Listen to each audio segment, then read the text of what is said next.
definitely what's up.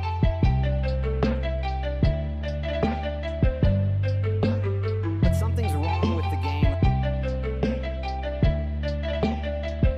Shout out to the chess club. Death to all of them.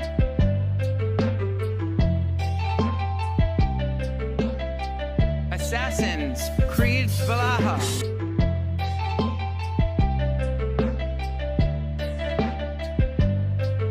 I'm vibing.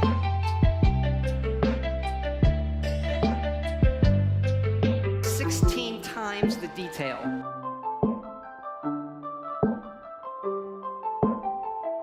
We're aiming for a controversial 7 out of 10.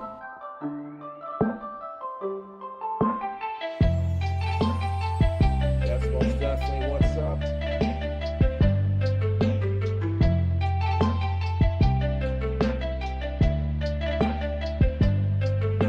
That's most definitely what's up. Death to all of them.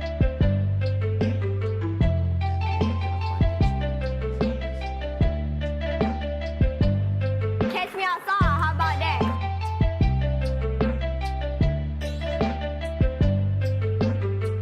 16 times the detail.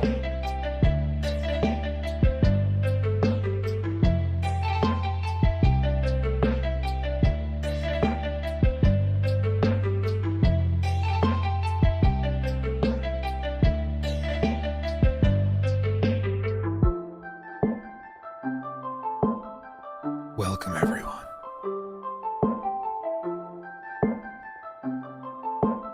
Welcome. Good morning. Hopefully, you are living your best life. And the music randomly stops. Hopefully, you are living your best life. Let's try this again. There we go. I know I am. Thanks to you guys. Making my life a wonderful, wonderful thing. A journey, as it were. But today we are here. We're vibing. It's true. Real life. Put in my 2-week notice and got walked out. Oh, baby. Get to really enjoy a stream now. Jesus.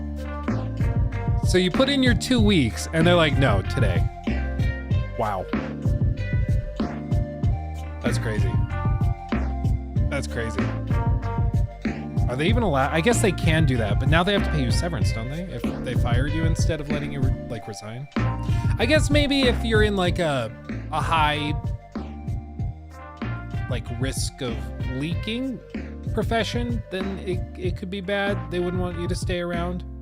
I don't know. That seems weird. Mortgage sales manager going to competitor. Yep. Yep. You're like a church preacher. Hallelujah. Pranav. Thank you. Thank you. I actually just watched a whole documentary on a mega pastor from the 80s that got sent to prison because, shocker, when you like defraud millions of people as a pastor and then dodge taxes, eventually it'll probably catch up with you. Thank you, slap my bass daddy. Thank you. For some of the Prime, that's great. Crispy, thank you for resubbing with Prime. 5 months, oh baby. Technically a year, switched to Twitch. In other news, I'm flying out to Iceland to get married in 5 days. Oh, dude, congrats. That's awesome. Congrats to Crispy, everybody in chat. Congrats to Crispy. 5 days, getting married in 5 days. Wow. That's wild. And in Iceland too. We were actually going to go to Iceland for my, like after my wedding, we were going to go to Iceland for the honeymoon. And then COVID happened. So we weren't able. So we were going to shift and go to like maybe the UK because Iceland just like fully shut down and weren't letting any Americans in. But at the time I was working with Cami on the channel. And Cami lived in the UK and she was like, yeah, if you're American, you probably don't want to be over here right now. She's like, you guys don't have a great rep in the UK. Which is a little funny.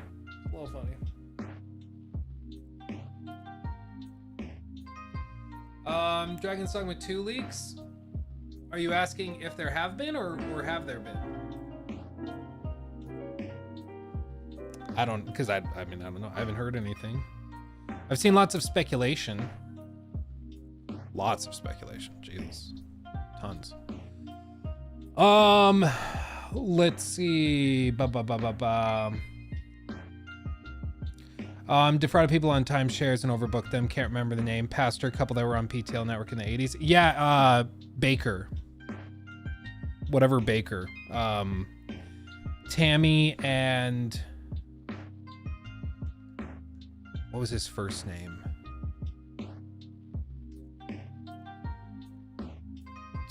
Yeah, something like that. Yeah. Tammy Lynn Baker and then her husband. His like, he's still around.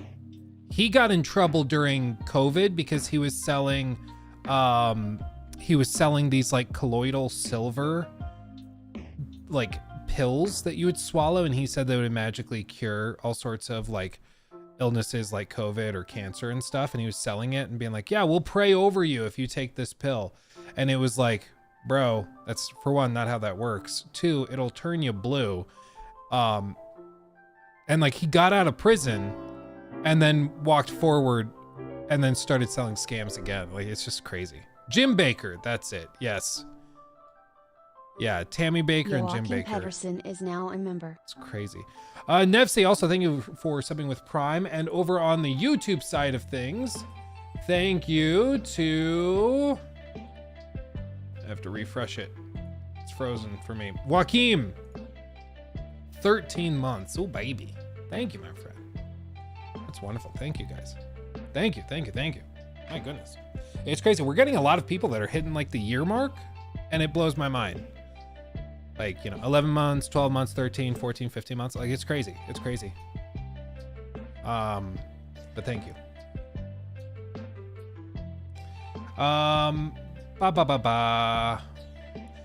2 Japanese games skipping Xbox and just making a port for PS5 and PC. One game is Hunter x Hunter fighting game, and I'm not sure what the other one is. Well, if you're primarily targeting like Asian markets or Japanese, like the Japanese market specifically, the PlayStation 5 market share compared to Xbox in Japan is ridiculous. Like PS5 versus Xbox in Japan. Somebody like put up a graph. Hound is now a member. Creeping towards 2 years, hee. Jesus.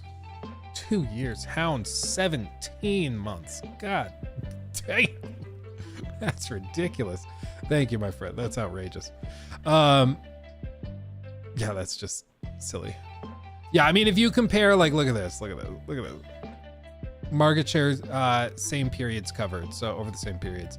So initially, like, oh wow, only 38% of the market. Well, it's because when you factor in Switch units, it gets a little skewed.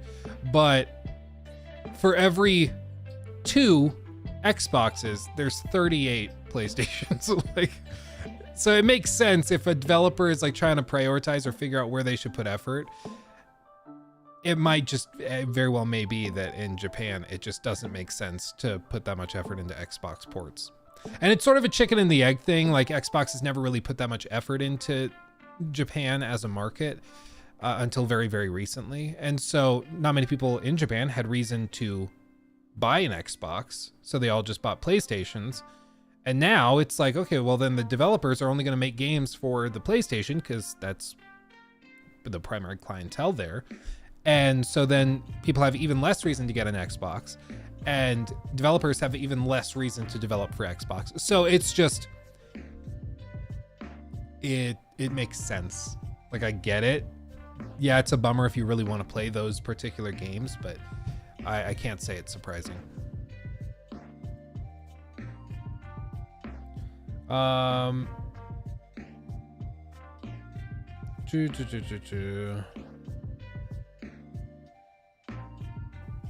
Fun.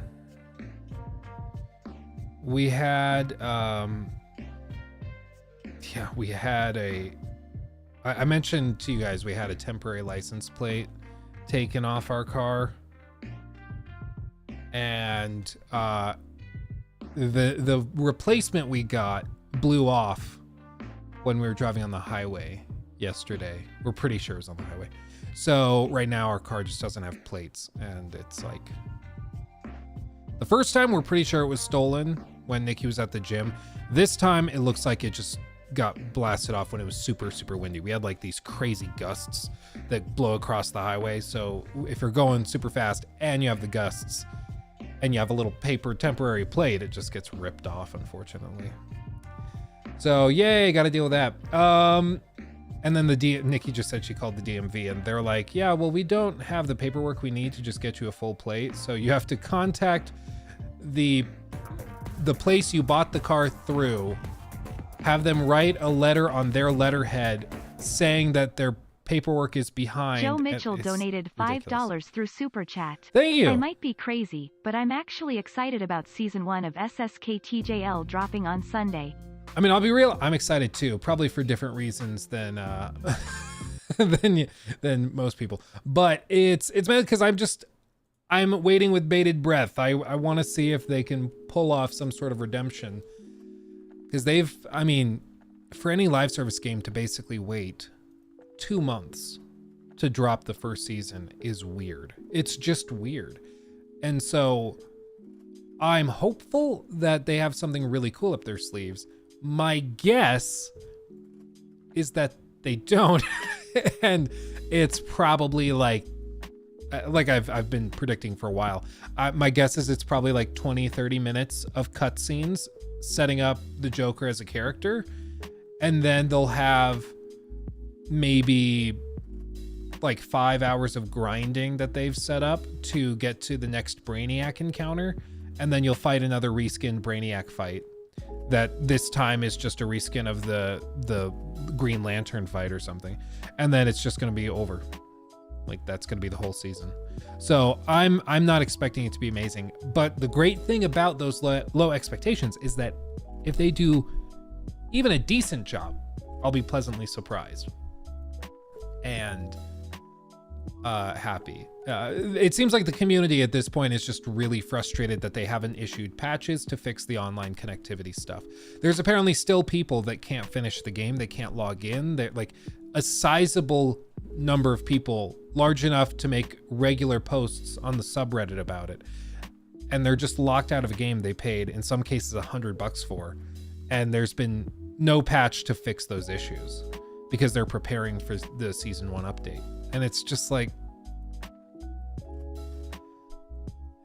it somehow has gone worse than I expected. Like, it really is baffling. It really is baffling.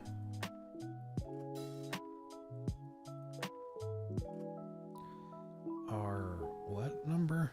Hold on, Nikki's asking for something. But anyway, how are you guys? Are you guys vibing? Are you chilling?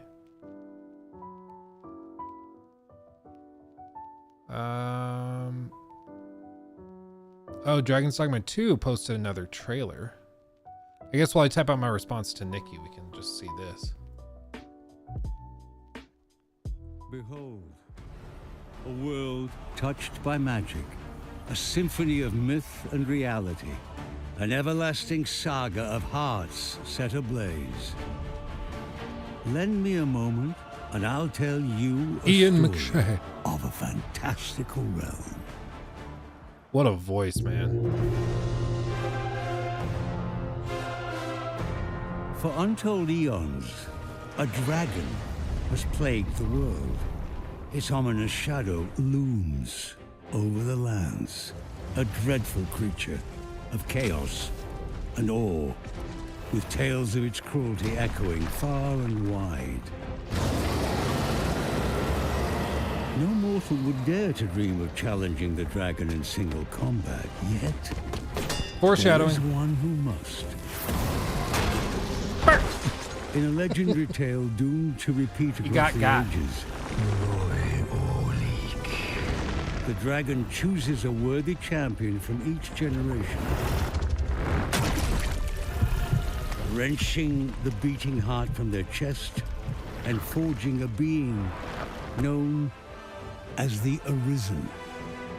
This hero, marked by fate and burdened by their lost humanity, must rise from the trappings of ordinary life and answer the call to take up arms in search of the dragon who stole their heart. But not in a romantic way. How are you guys feeling about Dragon's Dogma at this point? How are you feeling? Because I've seen sort of a mixture of some hype, a little bit of hype going on. I'm gonna be real. I'm gonna call it like I see it. Other people I've seen are very hesitant, specifically over performance concerns and the uncapped frame rate on console and stuff. So it's been interesting to see the spread, because it seems like a game of extremes. You're either super hyped and you're like, I cannot wait, or you're kind of just like, I don't really get it. You know, watching Asmon made me pre-order. Oh, is Asmon pretty stoked on it? Looks really fun. I think like you do, that'll fly under the radar till word of mouth accelerates it. Yeah, I mean, my stance for months has just been that I think initially it appeals to more of a niche group, because it's always come off to me as more of a, it's probably a game with a high barrier to entry. And I was talking to my buddy Caleb about it, because he played the original game way back when, and it had a lot of quirks. Like, it had a lot of things that you would either love or that would absolutely drive you crazy.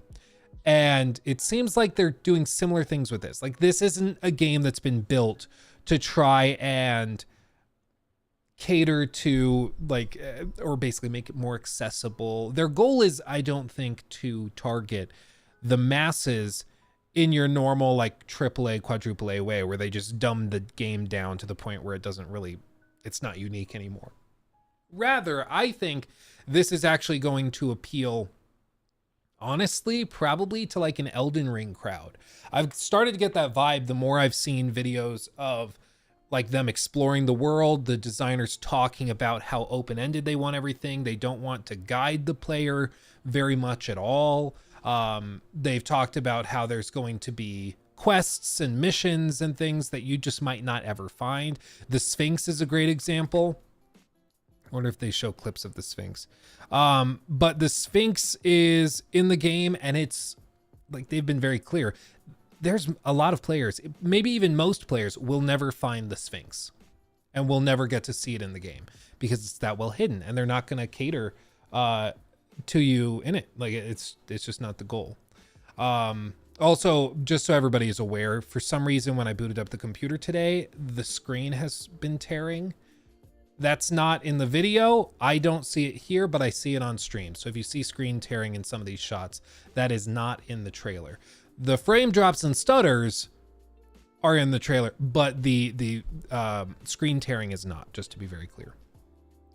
But I think it's probably a game that initially very niche, and then I think it's just going to pop off probably once some clips of like ogre fights, or maybe you're fighting like a big ass dragon or griffin or something. Those clips I think are what could make it go viral. And you'll get a lot of people that are very curious and are like, maybe I'll try that. But I don't think that this game is going to appeal the same way. But I think like the way, one of the lessons of Elden Ring, and then the next year with Baldur's Gate 3, I think the lesson recently has been that gamers are a lot more capable than big developers and publishers give them credit for. Gamers are perfectly fine playing a game that's difficult, playing a game that doesn't hold your hand. If anything, they seem to like it more. They don't like being treated like toddlers. And I think it's unfortunate that so often we get games that are like, I don't know, they just coddle you. It's like the devs think that you're a child still, and they have to hold your hand every single step of the way. It's why, like, I know Ubisoft gets a bunch of crap for it as well, because they have, you know, just a ton of hand holding in a lot of their games, but they've also in the last handful of Assassin's Creed games, for example, instituted the adventure mode versus, what do they call it? I think it's adventure mode or explorer mode, something like that, versus traditional mode, which is basically like it changes how it instructs you to complete quests and objectives. So if you have it on the adventure mode, it will tell you, okay, go to the shop, maybe on the left side. I spotted something funny here that I'm going to show you in a second. But go to the shop next to the pyramid on the southeast side by the tall trees. And you can take that instruction and go and find the location if you want. Or if you switch it to the regular, like traditional mode, it'll just put an objective marker on your map and you just go and do that. So I can appreciate that because they're kind of doing both things at the same time. I appreciate it when a developer fully leans one way or the other. Like if you're going to have a mini map, if you're going to have objective markers placed on the map, own it, double down on it, design the whole game around that. I think it'll end up being better than when you try to do both things at the same time. And one of the things I appreciated about like Elden Ring, Baldur's Gate 3, and what I'm hopeful I enjoy about Dragon's Dogma 2 is that these games don't seem to hold your hand, and they're designed around not holding your hand, which I think is really cool to see. But the omnipresent thing that is just a constant reminder with Dragon's Dogma 2 is the performance. We've already talked, we brought it up 1,000 times. The concerns over frame drops, it's uncapped, targeting, in the words of the director, it is translated, but in the words of the director, about 30 frames. Isa Aldelnor is now a member. Thank you so much, my friend. Appreciate you. Yeah, they're targeting about 30. And like, you remember people were losing their minds when they said that Starfield was going to like be locked at 30. People are like, that's unacceptable. And now with this game, they're saying on console, they're targeting about 30, and it's uncapped, meaning sometimes it's more, but also that's a double-edged sword. Sometimes it's less. And that's worrisome. 30 FPS on PC too? No, they have not said that it's 30 FPS on PC. I saw some people saying that, and I think it was because there was like a journalist or somebody that played it, and I'm pretty sure what happened is that they had VSync locked. And you know how sometimes you have VSync turned on in a game and it like you alt tab to a different app that refreshes at 30 frames, and then you alt tab back to the game, but the game still, like the VSync is locking to the other app's refresh rate for how often it refreshes its display or GUI. And so then the game only renders at 30 frames, even though it's capable of doing much more. I think that's what happened, because I do remember seeing like one journalist or YouTuber or something talking about a preview thing that they did, and it was 30 FPS, even though they were playing through a PC. But my understanding is that was a fluke. That was not an actual thing. They're pushing. You can do whatever your machine's capable of on PC, is my understanding.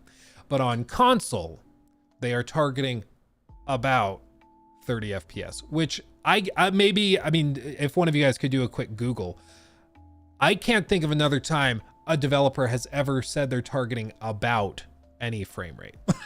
Like that's weird. Maybe with 60, they're like, yeah, we're aiming for 60. We're shooting for 60. Might be lower sometimes, but yeah, we're going for 60. But like uncapped aiming for 30, that's weird. It's a little weird. Just gonna say it. Let's see. I see something about Naughty Dog from Vinny. Save that. I actually have a story about Naughty Dog and The Last of Us here in a little bit that we're gonna do, so bring that up again a little bit later. So yeah, anyway, but the reason I say that there's a constant reminder of performance issues in Dragon's Dogma 2 is because normally, again, during these trailers, during these showcases and things, developers want to show you the best footage they possibly can for the game. Makes sense. They don't want it to look worse than it actually is, or they don't want you to get a negative impression. And so usually when you still see issues in trailers that they're putting out very close to launch, at this point we're what? 4 days, I think, away from launch. in that case, like, we're 4 days out from launch. This trailer definitely shows the best of the best of the footage they have to offer. I think this, do they show like the PlayStation splash screen or something? I don't think so. So I don't know if this is on PC or PS5, but either way, you would think that they were making this look the best it can. I want you to, though, look here. They're going to cut off of it the moment this artifact starts to pop up, okay? They're going to cut the shot just as you might be able to start spotting it, okay? I'm cursed with this. I see this stuff all the time. But watch what happens up here. Ignore the screen tearing, that's from the capture card. Do you see some, like a ghostly apparition starting to form here? As we go forward. As I'm zoomed in, it might be kind of hard to see. I'm actually making it more difficult. What's happening is that there is an NPC that's going to start fading in here. See that? So she's fading in as the character's walking forward, and then they cut it and fade to black right as you would start to see it. So is this like immediately dismissive? Does this make the game bad? No. But this is why, like, you have to be very attentive in trailers, because of course they don't want to focus on that shot. But my concern is that if this is the best shot they could get and there's still characters popping in the city, what does the worst shot of the city look like? You know, like that's bad. That's concerning. So like, and people are always like, well, we're just nitpicking. It is absolutely nitpicking. I want to be very clear. Absolutely. But it's because we've been burnt by so many games with bad performance. And of course, developers don't want to tell you their game is going to run poorly. So they'll try to kind of obfuscate, hide around it. But if you acknowledge and you see a bunch of smoke, usually there's a fire indicating that maybe performance isn't going to be that good. And when you pair it with the other red flags of like the console performance being really iffy, the fact that there's constant frame drops in these trailers, especially in shots around cities for some reason, that starts to get concerning. And it's the same thing we noticed with Callisto Protocol. Those of you guys who were watching the streams and hanging out with me during the marketing campaign of the Callisto Protocol, which I actually have the collector's edition statue right there. That thing's now worth like $5. Like nobody wants that statue. The Elden Ring one is super valuable. Same with like Cyberpunk and The Last of Us Part 2. But that Callisto Protocol, man, that one, nobody wants it. Anyway, but with that, there were all sorts of issues with frame drops, with stuttering and stuff that we saw in the trailers for Callisto Protocol. And we were like, why are we seeing all of this stuff when this is the best that they can put forward? And it's because it was the best they could put forward and the game actually had a lot of problems, you know? Matthews, thank you. Is he gonna read it? Why is it not gonna read it? I don't know why it's not reading it. I will read it. I don't know why. It's so inconsistent. Sometimes it reads it, sometimes it doesn't. Matthews, thank you. Luke, I saw your video on the Horizon Live Service game. Why does it seem like so many games are overly colorful and cartoony? The Fortnite effect. I think it's because they're targeting a younger audience, which is weird because the concept we understand from... Oh, was it a different alert? Oh, I see. Joni. I see. I'm a professional. Joni subbed Media donated on $5 Twitch, for and then Super it's going to Chat. read this. Thank Luke, you, I Joni. saw your video on the Horizon Live Service game. Why does it seem like so many games are overly colorful and cartoony? Yeah. The Fortnite effect. Yeah, I think it's straight up. They think that by going cartoony, they can appeal to a younger audience, which is weird because the concept of the Monster Hunter game, or the Freudian slip, of the Horizon game seems to be like it's basically a Monster Hunter game in the Horizon universe. And that could be very successful. I mean, that could be awesome, but that is not traditionally like a genre of game that appeals to a super young audience. You know, it just doesn't really line up. So it's interesting to see them seemingly choosing to target a younger demographic with a game that younger players don't typically like. Maybe that's the big brain strategy, is they're like, yeah, Capcom can have Monster Hunter Wild and that'll target the more mature monster hunting fan, but we're going to have the one targeting a younger demographic that's in the same genre, but maybe a little bit more streamlined and simplified. So I think that is probably what they're thinking. But then again, the art style could have changed, as we talked about on the podcast with Joy Raptor on Friday. These art styles change things, you know, concept art early on in development might be reworked later on. So the game could look totally different by now. We just don't know. There haven't been any modern leaks. The only leak we've gotten of the game's visual style is from a while ago. So it could be very, very different. KMF Money, the Horizon game we're talking about, if you go to Luke Stevens Live, the YouTube channel, where we're streaming on YouTube right now, you can look at one of the recent stream clips where we did a whole segment on it. But yeah, there's a multiplayer Horizon game in development, and that's what we're talking about. But with all this, it looks super cool. It looks badass. A cat guy with curly hair. There's just something about a cat with curly hair that stresses me out. The monsters. Now, one of the biggest frustrations, and something that my buddy Caleb was telling me, is that there in the original game was a lot of these sort of like randomized encounters when you're exploring the world, kind of like in, you know, old school Pokemon games where you run through the grass and then a fight just occurs. Similar to that, when you're traveling between destinations, you're going to just run into constant fights. And I think he said in the original game it was wolves were the big thing, I think is what he said. Just tons of wolves that you had to fight as you worked your way between locations. And it seems like something similar is going to go on in this game. They've talked a little bit about it, where they don't want you really fast traveling if you can help it. They want you to like explore at your own pace. My only concern is that like they've disclosed pretty much all of the, let me see if I can find it. They've disclosed pretty much all of the monsters and stuff that are going to be in the game. And it's not a bad list or anything. Yeah, monsters on the official website. It's not a bad list, but I'm also wondering like if it gets old, you know? Like I honestly just don't know. Cuz I would assume like the Golem is probably a boss fight. The Chimera is probably a boss fight. Griffin's boss fight.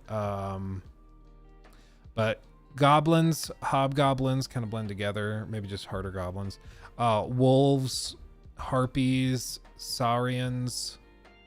These are all probably just dynamic encounters that you stumble on while traveling in the world. And I don't know how different they are. You know? So it's going to be interesting to see how that plays out. Rattlers. Ooh. Whites. Those look badass. Minotaur. The clips they've shown of the Minotaurs are awesome. The Talos.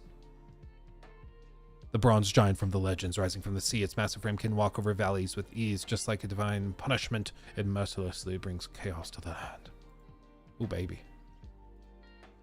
So I'm interested in how varied it is. But again, we shall see. All told, though, I think it looks badass. So much of this looks badass. But whenever you see a big game that is very open, it does make you just wonder how varied it's going to be, you know? But I mean, then again, you don't always need a crazy amount of variability so long as the core mechanics are fun. That's kind of the ultimate deciding factor. Because Monster Hunter, very transparently, is extremely repetitive. And I love that game. I don't know how many hundreds of hours I put into Monster Hunter World, but many. And it's because I love the core mechanics of it. And one of the promising things with Dragon's Dogma 2 is that there's so many different play styles. There's so many ways to, I don't know. Have they mentioned if there's a new game plus or something? Maybe that's a thing that potentially adds gameplay time and stuff too. But it seems like there's going to be many encounters, many fights, and even if they're a little repetitive, as long as the core mechanics are fun, that's all you really need. Look at that. Uh-oh. Run away. Yeah, I wouldn't mess with that. I wouldn't mess with that guy. I'm glad they're hyping up the exploration. Hopefully some really cool hidden stuff aside from the Sphinx. Yeah, I mean, my hope is that if they've talked about the Sphinx and that's hidden, what is hidden that they have not talked about? you know. Reinhard That gets me 98 excited. donated 10 euros through Super Chat. The Horizon game is cancelled. Sony signed a contract with NCSoft and NCSoft will make a Horizon MMORPG. What's the point of 2 live service games with the same IP? My understanding is that one of the live service games is canceled. The one that Guerrilla is developing has not been canceled. So it's kind of split. But yeah, apparently they are working on a Horizon MMO RPG, I think. This is when I need Joraptor, because Joraptor knows all this stuff. Because he follows Horizon very closely.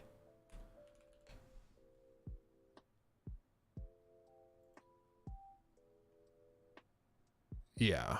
Horizon MMO by NCSoft is now pretty much confirmed. Codename Project Skyline, PC and mobile, Unreal Engine 5. Yeah. Targeting PC and mobile. Ugh. Ugh. Gross. You all have phones, don't you? Dude, if they do a Horizon MMORPG and it's not on PS5, how freaking hilarious would that be? If it's just PC and mobile and they skip PlayStation. There's no way it's skipping PlayStation, right? That would be crazy. That would be madness. But yeah, anyway, we'll see. We'll see. But all this with Dragon's Dogma 2, it's just, I think the game has a ton of potential to really impress a lot of people, surprise a lot of people. And while I don't think it finds initial like overwhelming success, I do think it has a slow burn, and word of mouth is going to do a lot. The fact that it doesn't have co-op or anything and it's just a single player game maybe slows the word of mouth travel a little bit, because with games like Elden Ring, at least for me, I remember when that game came out, getting my friends on to play boss fights with me. Like that was a really cool thing to be able to do together. And this won't have that same thing. So it's going to be a little bit different, but I still think the word of mouth carries it a long way. So yeah, keep an eye on it. Keep an eye on it. End of segment. There you go. And I guess new segment. Okay. Since you guys are talking about Horizon, I mean, again, thank you. Thank you very much, Reinhard, for the 10 euros about the Horizon game. Why are they trying to do 2 live service games with the same IP? I think fundamentally it's because they feel that their IP is big enough that it can do both at the same time. Like they can manage it. I think one of the best examples is like, hold on, Final Fantasy mobile games. Like there's a bunch. So like when your IP is big enough, you can get away with multiple mobile games, with multiple like spin-off titles. Yeah, Pocket Edition for Final Fantasy. Look at that, it's crazy. But when your franchise is big enough, you can get away with it. And it's kind of like, it's basically what Ubisoft is trying to do right now, which is interesting, where they, for a little while, did this thing where they would just try to have, if we say that there's a bunch of individual little groups of gamers, so like here you have maybe the MMO fans, and then over here we have the RPG fans. I'm gonna grab the actual tablet. This will be easier. Hold on, please hold. There we go. So like we have the actual, is it plugged in? Yes, it is. Okay. You have the actual RPG fans. And then over here we have like story fans. And then here we have, maybe these are specifically mobile fans. And then we have a bigger group that are, I'm trying to think of what's another niche. Maybe it's just co-op. So the point is there's a bunch of bubbles of players that kind of focus on and prefer one thing over the other. If you're an RPG fan, maybe you have a little bit of overlap with the story fans. So maybe this bubble is a little bit bigger around the RPG stuff, and the story bubble's a little bit bigger. So there's a little bit of crossover in the middle, where these players like both RPGs and stories. So there's always going to be kind of the Venn diagram crossovers between these. But what Ubisoft tried to do for a while with Assassin's Creed is create a big game that would do all of it. And they just like, okay, let's just do everything all at the same time. And that's really hard because you just Sean Dara don't do is now anything a really member. well. You know? EA caught a live stream first in a Sean! while. Is that Johnny Silverhand in the background? Yeah, baby. Shall I record some new segments so it's a tap of a button away? Oh, hell yeah. Hell yeah. No, yeah, that is, you can. Yeah, he is in the frame right there. Right there. Mr. Johnny Silver. I have him posed holding the guitar. Then his like duffel bag is next to him and stuff. He's standing next to V on the bike from the collector's edition. I thought that was only appropriate. But yeah, he also has his own little spotlight. I thought it was only appropriate, you know, for the one and only Johnny. He needs the spotlight, you know? He needs the spotlight. But thank you. 15 months, Sean. Thank you so much. Appreciate you. But yeah, anyway, like Ubisoft is they've tried for a while to do the big bubble that encompasses all of it, but you kind of, I know it's not technically how the saying goes, but it's jack of all trades, master of none, as most people use the saying. Meaning basically when you try to do everything, you end up just not doing anything that exceptionally. And in the case of Ubisoft, that's kind of what they learned. So instead of doing one big game that encompasses it all, they've decided to do a bunch of smaller games under the umbrella of AC Infinity that will wrap up everything and take the place. Or should I do Infinity? Yay, AC Infinity.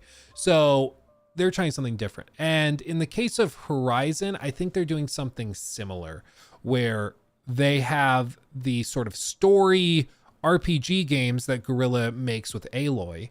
But they realized that there's probably people that would like to play an MMO in that franchise. So they're going to make a standalone game that targets that. And actually what they're going to do is that they're going to have NCSoft develop it, and they're going to do this. And then maybe Horizon's or Guerrilla's other big game that they're working on is going to target the co-op fans and maybe cross over some of the RPG fans as well. And so you're going to create that game. So you have each of these circles is kind of its own video game targeting different groups. So you got the one game that targets story and RPG, a game that targets RPG and co-op players, a game that targets MMO and mobile players. And so you're just trying to find ways to make different games that take different scoops out of the same bucket of players and fans. Whether the Horizon franchise is big enough for that to work, I don't know. I know that there are some players who absolutely believe it is that big. I'm not convinced. I think Sony maybe is underestimating the number of players who play games like Horizon simply because it's almost obligatory. Like, it's a big game, it's a beautiful game and franchise. But my frustration with Horizon is that it's never really felt like it has a true differentiating factor other than just looking cool. And looking cool is great, but it doesn't establish a franchise for decades. Like, it doesn't make a game that's something you are thinking about years later. Like, I mean, you can look it up on the subreddits and stuff. People are still debating The Last of Us Part 2. People are still debating the end of God of War Ragnarok to this day. And it's because people find it really engaging because it was trying to do something unique, and those games were trying to do something for themselves. Horizon has always, to me, just felt like an amalgamation of a bunch of different open world games, and it doesn't really do anything particularly well.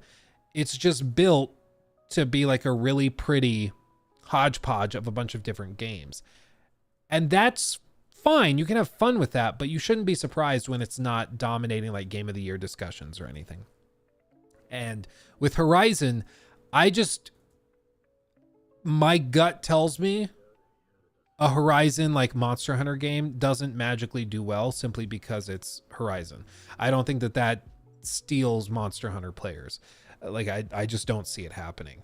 And I think that's reflected in the performance of Horizon Forbidden West. Like, they expected it to be kind of like God of War Ragnarok, where you had God of War 2018 and then Ragnarok performed way above it and just blew everybody away. It was way better than anybody expected it to be, even though expectations were super high. And it just dominated. But instead of that, what they had for Forbidden West was the original Horizon and then Forbidden West that was pretty much the same. Everybody who played Horizon Zero Dawn played Forbidden West. but basically nobody else. They basically already captured the market. If you wanted to play those games, you were already playing them, and it's not really growing. Whereas Monster Hunter is growing a lot. And maybe this is how they grow it, with new spin-off games, with an MMO mobile game. And maybe this is how they grow it. But I could also see it doing potentially some brand damage when you start to put out those games and it's not what your core fan base wants. I could see people getting really frustrated. Lover of Green donated $10 through Super Chat. Have you heard of Accursed Farms? He's a YTER who's trying to stop the illegal shutdown of online-only games. He launched a legal campaign against Ubisoft's The Crew, but still has a long way to go. Interesting. I'm not familiar with that. I think I've heard rumblings about like discussions of class action lawsuits and stuff against various publishers over the cancellation, or rather the shutdown of certain online games, because it is an interesting legal question to wonder if like if it's fair for you to buy a game and then have it taken away from you at some point and be unplayable. Not because of anything you did. It's not like you misused it or something, but because you just happened to play a game that they decided to pull the plug on. And I honestly, I mean, it would be interesting to get a lawyer and ask them about it. Like, I really don't know. My impression and my gut would tell me that there's probably many loopholes, like in the terms of service. Any online game, when you go and you agree to those terms of service, it says, you know, we reserve the right to delete your account at any time for any reason. We reserve the right to end service of the servers, making the game effectively unplayable. Like, I'm sure those terms of service are ironclad. And so that would be my guess. But it's a great question. I mean, I'm really not sure. I wish him the best with it, though. Like, that's an uphill battle, because I mean, these companies have no doubt spent millions and millions and millions on lawyers with the exclusive purpose of trying to make themselves bulletproof to a lawsuit like that.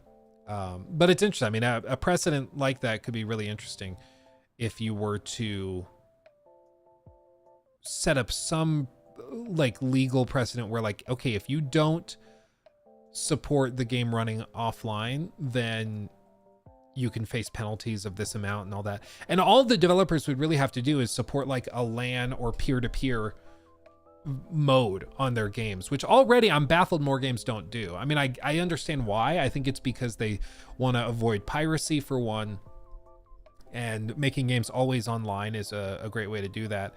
And so I think that's probably the main reason, but it no doubt it's anti-consumer. And peer-to-peer is much more viable now than it was even 100 years ago.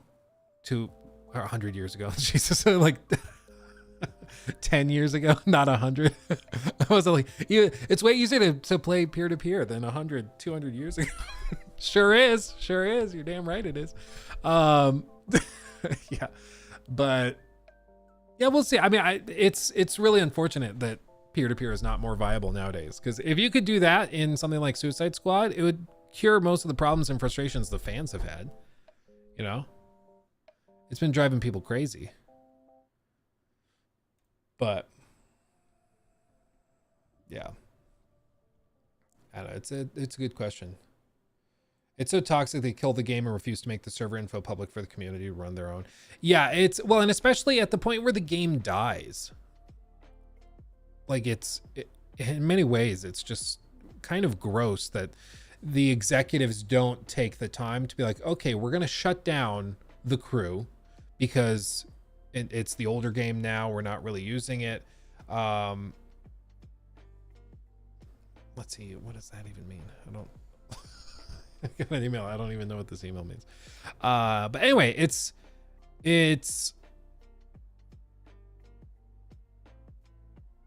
oh, weird. Okay.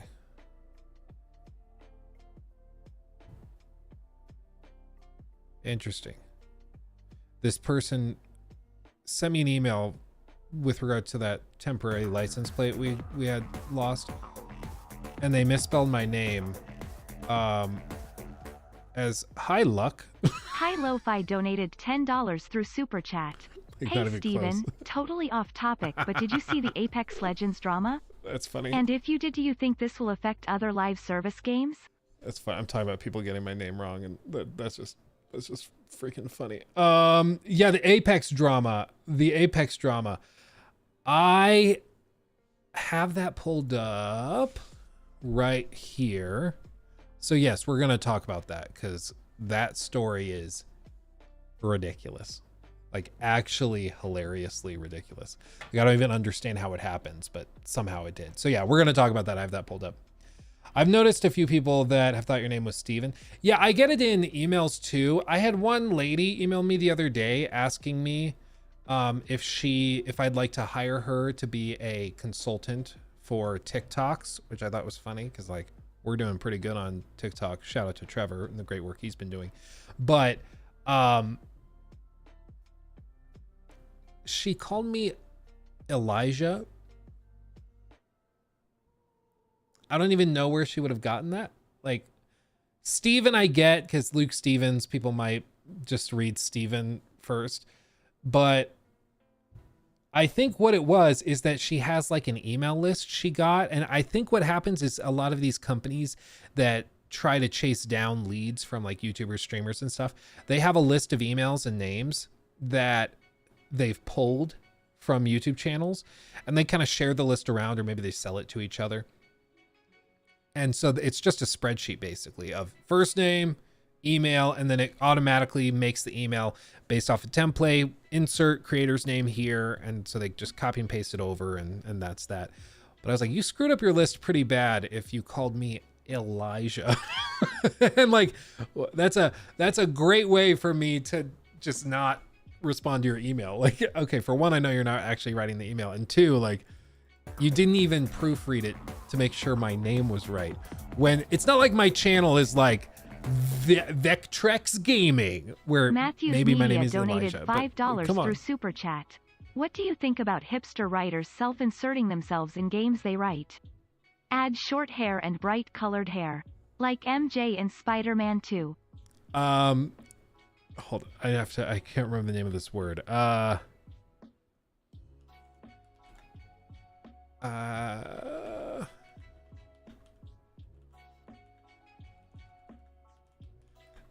Indicating. There was something a professor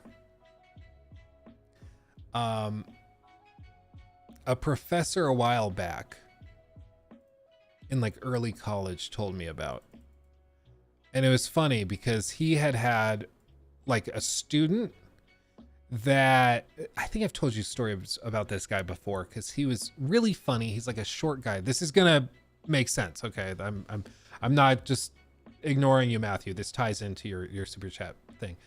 But this professor was a really funny guy. He was like straight up. He's like 4'10". He's a little dude, but wicked smart, had like 2 PhDs. He consulted with Apple all the time. Like this guy knew what he was doing. And he was like a finance professor I had.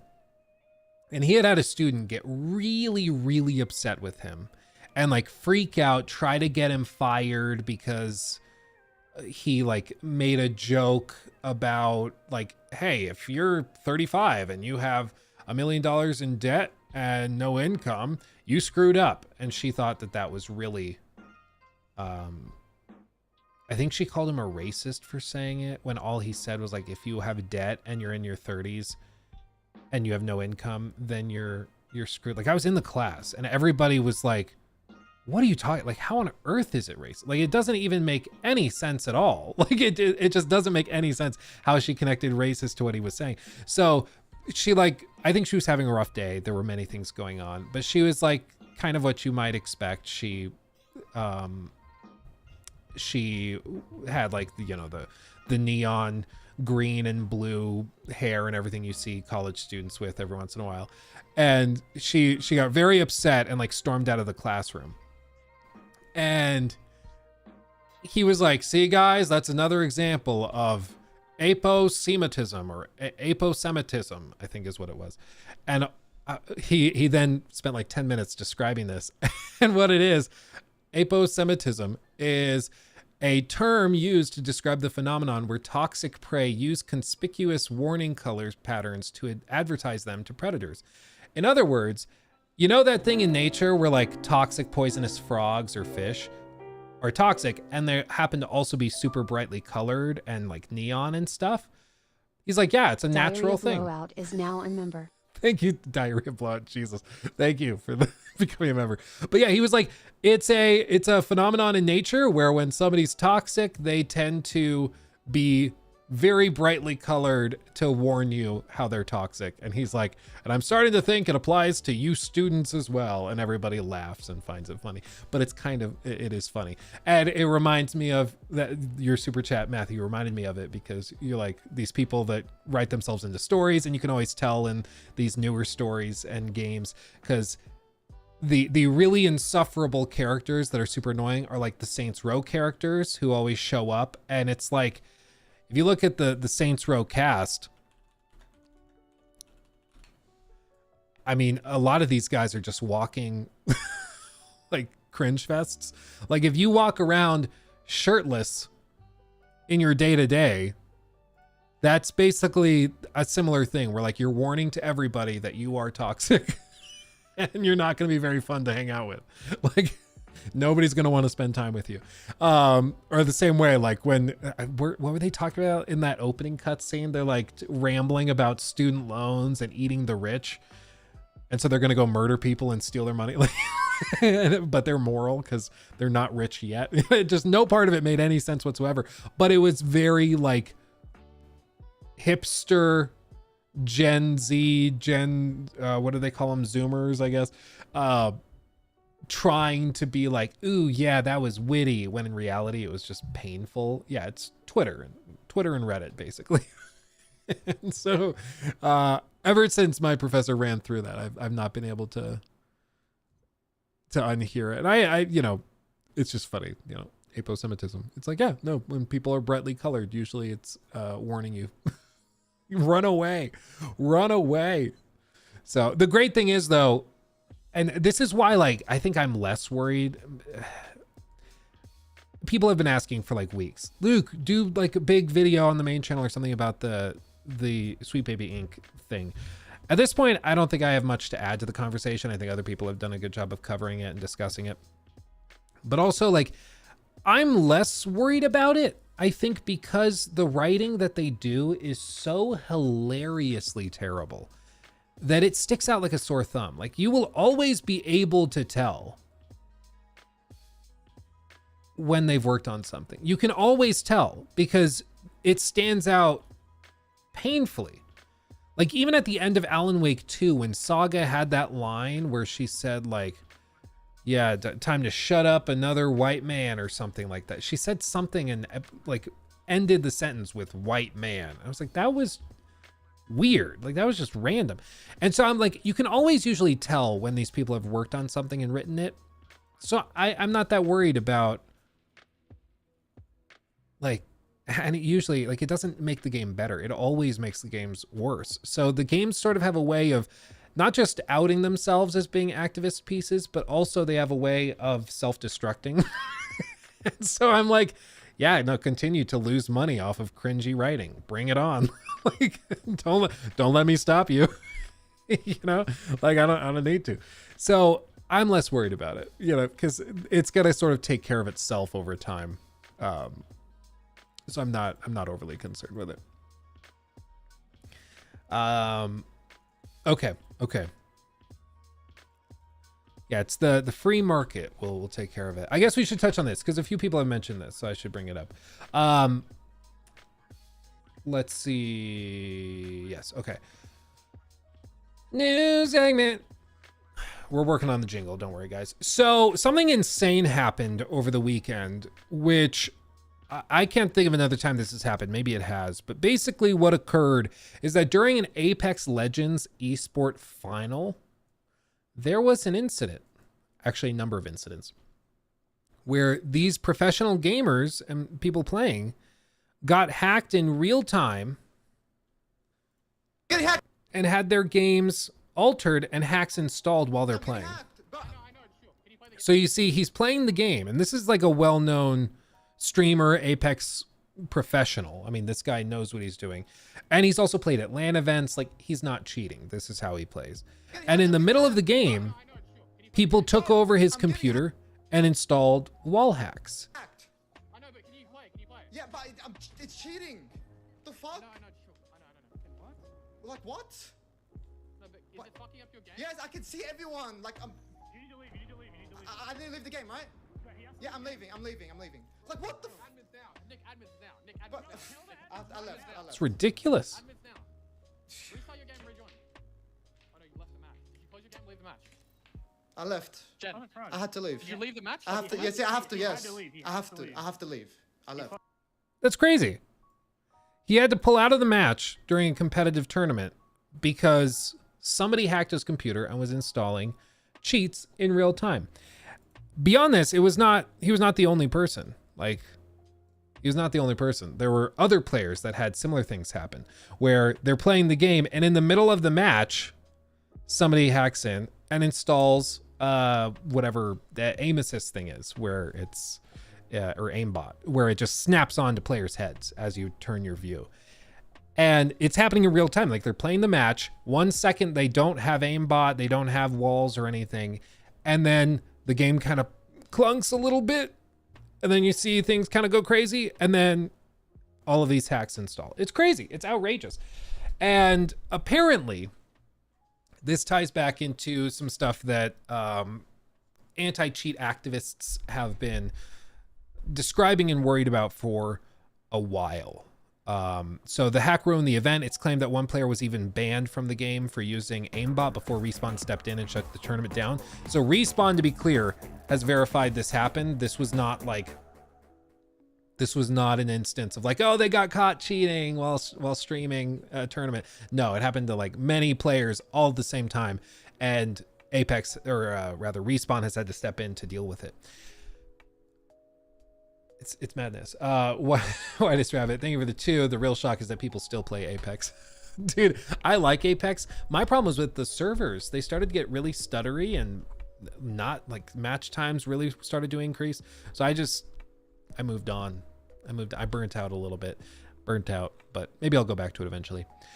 Easy Anti-Cheat has released a statement denying that its software is the source of the apparent vulnerability. We have investigated recent reports of potential RCE issue within Easy Anti-Cheat. At this time, we are confident there is no RCE vulnerability within EAC being exploited. We will continue to work closely with our partners for any follow-up support they need. Interesting. Weird. So it doesn't seem that anybody really knows how this happened. Due to the competitive integrity of the series being compromised, we have made the decision to postpone the North American finals at this time. We will share more information soon. Yeah, discussions over it. Yeah, another clip appears to show a player Imperial Hal being hacked mid-match and obtaining an aimbot, which causes the game's anti-cheat mechanism to kick in and prevents him from being able to shoot his weapon. It's not yet clear how a hacker was able to access a private lobby for an esports final, then give cheats to other players mid-match. It's also not known how widespread the issue could be and what the ramifications could be for others playing Apex outside of esports competition. X-Account Anti-Cheat Police Department, which reports on cheating in games, wrote, "There is currently an RCE exploit being abused in Apex. It is unsure whether it comes from the game or the actual anti-cheat. I would advise against playing any games protected by EAC or any EA titles once they fix this or can comment. Currently, the RCE is being abused to inject cheats into streamers' machines, which means they have the capabilities to do whatever, like installing ransomware software or locking up your entire PC." It's wild. Absolutely wild. Let's see. Server-side RCE. Also just confirming the RCE has nothing to do with Rainbow R5. I don't know, R5. Devs are freaking out because Hal uninstalled R5 Live with 40k people watching. Yeah, cool. Thanks. Appreciate it. Wow. Wow. What is the R5? I don't know. Oh, it's the Apex code name. Jeez. Yeah, so kind of a total disaster. And nobody seems to know how it happened or what occurred. So absolutely crazy. Like, can you imagine if you're just playing a game with your buddies. And then all of a sudden on your account pulls up all sorts of stuff. But like, what's terrifying is that if you have Apex installed and this exploit exists, you could see hackers breaking into like big streamers. Like, I'm not, to be clear, I am not a big streamer, but you could see them hacking into streamers, you know, on the scale of Kai or XQC or people, and they take over their computer and then just display the most rancid, horrifying things on screen while they're sharing their screen like this. Just quickly take it over, display insane, horrifying stuff to get them banned or to get the stream shut down or something. Like, you could also see it installing ransomware, pulling financial information from people, from everyday people. Like, it is wild. It's wild. So very concerning. It doesn't just affect, you know, streamers or people playing the games, but it could also affect everyday people who are simply playing Apex, if this is truly an Apex issue, which it seems to be. And you could just have people losing access to their computers, ransomware, you know, things where people, you know, hackers can take over your entire computer and you have to pay out in Bitcoin to get your computer back. Otherwise, they just like hard wipe the entire computer. It's crazy. It's crazy. This is only for Apex. It's only known for Apex right now. People like the anti-cheat police are recommending you don't boot or potentially even just uninstall EA titles and anything from Respawn or anything with the easy anti-cheat, just until they know what happened or where it originated from, because like at this point they just don't know. So it could be just Apex Legends. There's something in Apex Legends that allows this backdoor hack. It could be something within easy anti-cheat, in which case any game that uses it is not safe. So it's a problem. Didn't Luke, didn't someone also or almost hack you? Yeah, when I was doing the review for Starfield, we had somebody trying to break into our server that's tucked back down there, to try and get footage of Starfield. Yeah. I don't know how. I think what it was is one day on stream, I probably had like the server. I think it was before I started having a separate browser just for streams. So I had like my personal browser up and it had the server access tab pulled up. So I think they were able to figure out what kind of server it was, maybe even the IP address somehow or something like that. And they were able to try to get into it. We've taken many steps now. I mean, not only is the entire thing encrypted, it's backed up remotely. We also have like everything goes through a VPN. Like, we've taken many steps to protect the data, but it's crazy. Yeah. People were that desperate for footage of Starfield before it launched that they were trying to hack into my server to get my review footage, which is crazy. Like, it's, it's ridiculous. I bet Luke's hacker doesn't even play Starfield now. Yeah. In hindsight, it's pretty funny to see how desperate they were. But, you know, before the embargo lifts, that footage would be worth a lot of money. I mean, that footage would be worth something. You'd be able to go post a video of all this leaked gameplay footage of Starfield and all the bugs I had found and stuff. And there would just be like nothing I could do at that point. I mean, it would be immediately backed up by a ton of different people, and you know, it'd be bad. Now they would like to hack their brain to forget the Starfield footage. Exactly. Who got the last laugh? That'll show them. That'll show them. So anyway, this is madness. I've never seen this before. It's crazy, but word of warning and advice. I'm going to check right now if I have it installed. Do I have Apex Legends installed? I don't think I currently do. Yeah, I don't. Okay. So I would advise, if you have Apex, be safe. Just uninstall it right now. You can re-download it later, but just be safe and uninstall it. Don't mess with it. And if you play any games using easy anti-cheat, maybe also do something else for a little bit just to be safe. Just to be safe. So, yeah. Okay. Let's shift forward a little bit. PlayStation 2, I mean, to be very safe, I just wouldn't mess with it. But then again, like, I'm not a software engineer. I don't know. All I know is the people that seem to know more about this are recommending to be safe. Just don't play Apex. Don't touch it until they at least know where this started or how it happened. Once they know, if they're like, oh yeah, it's because the streamers had this installed and when paired with Apex, it causes this. If they figure out why it happened, cool, and then you can deal with it. But right now, I would just not mess with it. It's crazy. Okay. New segment. Can you believe that's my natural voice? Here we go. So we've been talking a lot about game development, the layoffs that have been happening in the industry, how the industry is changing, how development is changing, things are shifting constantly. And it's a little crazy. Like, there's all these stories that we've covered. Like this one, Xbox partners with InWorld to build AI game dialogue and narrative tools at scale.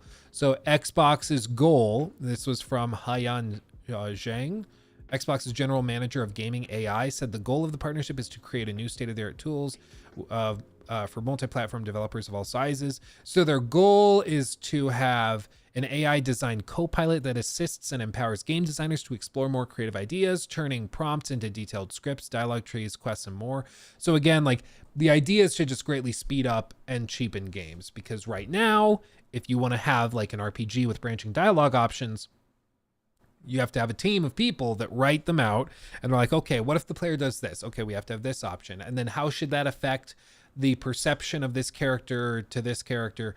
Should that have a consequence in the world? Should this location change if they choose this option? All of this has to be very carefully planned out. And it's why you can get game scripts that are thousands and thousands and thousands of pages long and require writing staff of, you know, in the dozens sometimes. Usually it seems like they're about a dozen for most AA or AAA games, and they just work for like 4 or 5 years on it. But it's a big endeavor and it takes a lot of work. And even then, you can end up with inconsistencies. You can end up with weird artifacting of how they wrote the script, because maybe one character was behaving a certain way or was written a certain way, and then it changed in development at some point, and so the dialogue kind of feels off now. So there's all sorts of potential issues with it. And the goal with these AI tools is that they want to basically just have it so a developer or a team of writers could put in their ideas for the story or personality types of NPCs and be like, okay, no matter how the player responds to it, using these AI models, these characters can respond.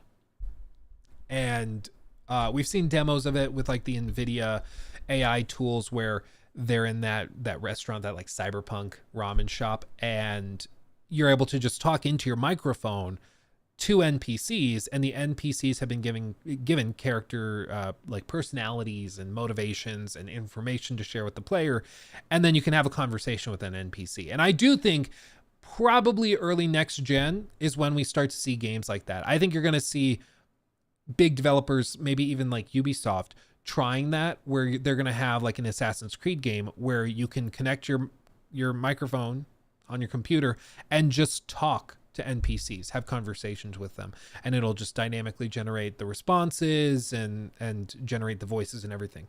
It's going to eventually get there. You look at the showcases and tech demos they did 10 years ago, they don't even look very good anymore.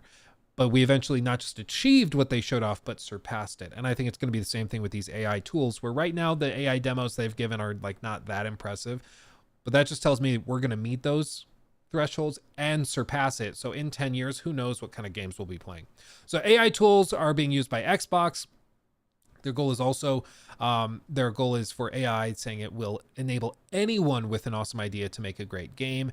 And that's kind of their hope, is that they want people to be able to use their AI tools. So even if you're not a programmer, even if you're not somebody that is good at painting or drawing, they want you to be able to make a video game and make art and make whatever you want, even if you don't have those individual skills. Whether that's realized or not, who knows? But that's what they're trying to do, okay? That's what they're trying to do. But the point of this segment is to talk about this. Almost 2/3 of game development studios are using AI, a survey finds, mainly to prototype quickly and for concepting, asset creation, and world building, Unity says. There are, in fact, people still using Unity. Who knew? It's crazy. It's crazy. Okay. Some sort of artificial intelligence is being used in 2/3 of game development studios. Now, that could mean a lot of things. That could mean a lot of things. For one, it could just mean they're using ChatGPT to write emails. That could probably count. Or it could mean that they're using things like Midjourney or DALL-E or other things to create concept art or maybe ideate some different things. It could mean that they're using AI tools. I've seen some where you're able to take like an item, like a pair of glasses, and then you have your phone and you can actually scan in a 3D model of the object from your phone and then use AI tools that they're developing now to actually put that into a low poly mesh that you could import into the game, which is pretty crazy. It's really cool. It could greatly speed up the process. Every step of the way, though, this cuts out what was traditionally a job for people. Like there were character animators. The second you have an AI tool that can animate decent, and then you have one animator that goes in and touches it up, right there, you just cut your animation workforce by like 50%. Because now you have a tool that does the grunt work for you, and then you go in and you touch it up. It's like back in the day when like big open worlds had to be pretty much hand designed from scratch. And then they developed these procedurally generated tools where they could then go in, have the map procedurally generated with fauna and rivers and water and textures automatically applied. And then they just go in there and touch it up, maybe move things around if they need to for quests or whatever else.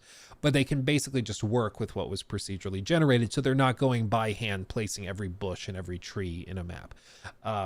So it's a tool that greatly speeds it up, but it also meant in that case that you ended up with a lot of like world designers that now were no longer needed. So these tools almost always lead to downsizings and, technically speaking, efficiency improvements, which managers love, but it also means that people are losing their jobs because the tools take those jobs and do the work.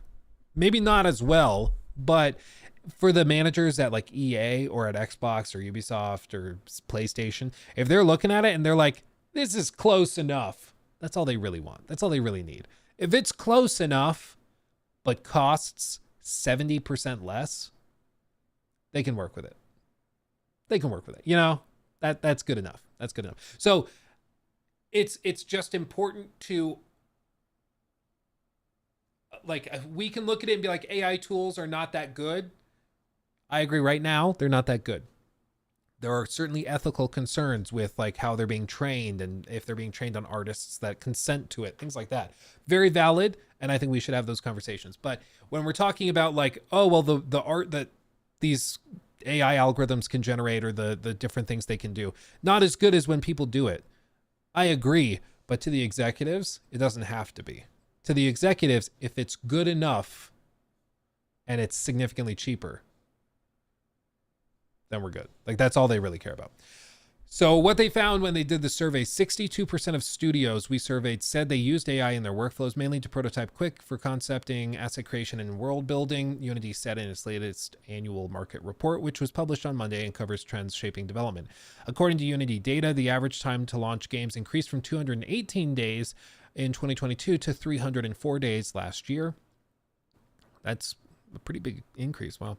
While learning to use new tech that can help speed up production comes with challenges, 71% of studios surveyed that are using AI said doing so had improved their delivery and operations. 38% of studios surveyed said they were reluctant to start using AI. 43% of this group said they had an interest in using AI but didn't have the time, while 24% said they didn't think they had the technical skills to do so, which is interesting. I wonder what they're specifically referring to. Because like, one of the things I've mentioned is that AI tools have even come into like my workflow where, like, for example, when I'm playing a game for review, I'll have basically a Google Doc and it's just filled with bullet points. So as I'm going through, I'm like, okay, at clip 4, 15 minutes, 22 seconds in, this funny glitch happened. And then I go down, this character said this. I wonder if that'll come up later. And then I'll take tons of notes and it's just pages and pages of bullet pointed notes. For me to go through and manually sift through those, rearranging them, getting them grouped by category. Okay, I want all my notes about bugs to be in this spot. I want all my notes about story stuff to be over here. It's very tedious, and it could take me an hour or two to sift through all my bullet points. I can copy and paste that list into ChatGPT and just say, can you rearrange these bullet points into categories of narrative, gameplay, blah, blah, blah. It will do it in a solid 20 30 seconds, and then I can just copy that over, and now everything is organized. So in that case, like, that AI tool greatly improved my efficiency, just saved me like an hour or two of mindless busy work because it just was more efficient. It was able to brute force its way through that tedious activity quickly. And so tools like that, I think maybe they're not counting as AI tools in development or directly in development, but I do think it's only a matter of time before more and more people start to use it. And the thing is, like, this is the other bit is,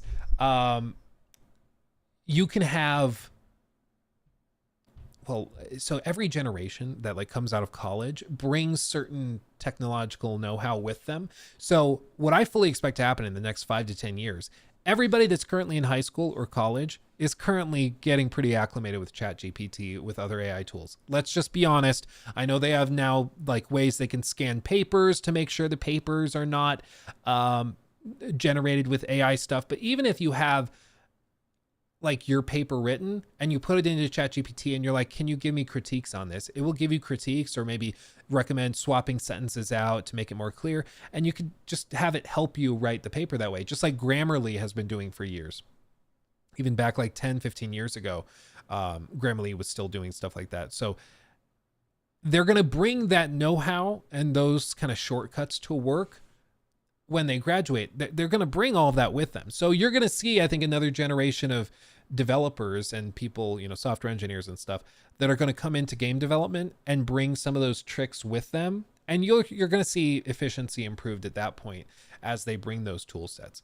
Because if you have somebody that, you know, you assign a task you normally would have expected 2 hours for them to complete, now they can do it in 5 minutes because they use these AI tools. That's going to greatly improve efficiency, but it's going to take time because right now, of course, when you're used to a certain workflow, it's kind of hard to introduce new tools and new things into it.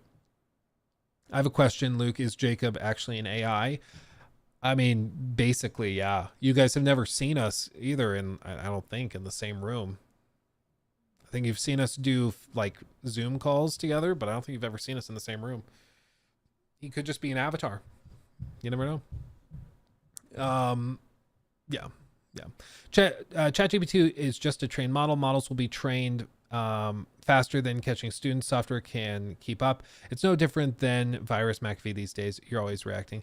Yeah. No, and even there's been some really crazy things that they've done with ChatGPT where like you can go in and say, okay, you are going to help me test my ChatGPT detection software.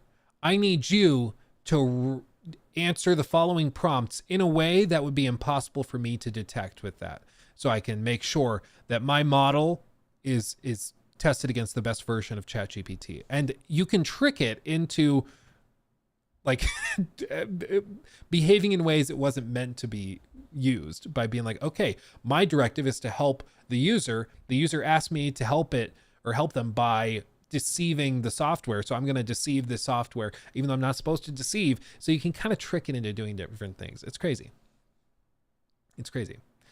But anyway, it's just, we're at a very interesting time in game development, where a lot of these big studios are going to start, I mean, they're already downsizing a lot, partially because they were overly inflated and bloated after COVID and all the free money that went out at that time.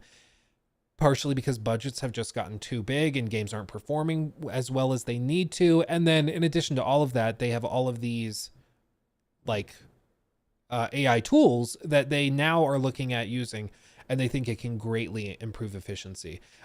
Because again, like if you have a team of 10 artists that you've been using for concept art, and they can maybe put out one of those like beautiful paintings in a week, or you can have 1 or 2 artists that create a few pieces of art that they then put into something like Midjourney and say, hey, can you make derivatives of this or in this art style, but set in a cave or a dungeon, and make 15 variants of that. They can then pick which ones they like most, make individual little notes. And so you can have 2 artists that still are directly involved in supervising everything, but they can use the AI tools to greatly speed up the production of concept art for level designers, for modeling artists and stuff. And I think for executives, they just love the idea of that. They love the idea that you could have a big AAA or quadruple A scale game that only has very small teams because they're using AI tools to fill in the rest of the gaps. And I mean, if that doesn't get an executive like giddy, nothing will. You know, nothing will.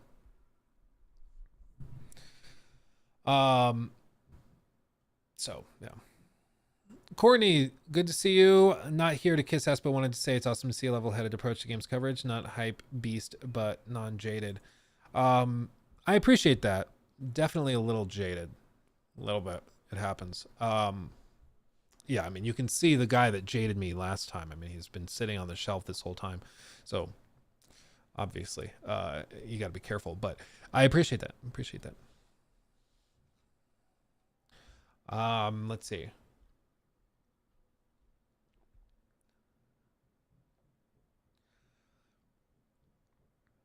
Printed anything good with the 3D printer yet? Yes, actually. I actually have. You want to see one of the things I just printed? You want to see that? And then we'll do the Wonder Woman story. I have a few. Let's show you this. I'll show you this guy. So for one, big scary dragon dude. I have to fix the base. I screwed up the base. I super glued it crooked. Oh, I just popped off a rib. So now the base is like a little off. But big scary dragon. Woohoo! Horrifying. Still have to paint him. And then a sea serpent. Also needs to be painted. But very trippy and cool, right? Mainly for use in D&D.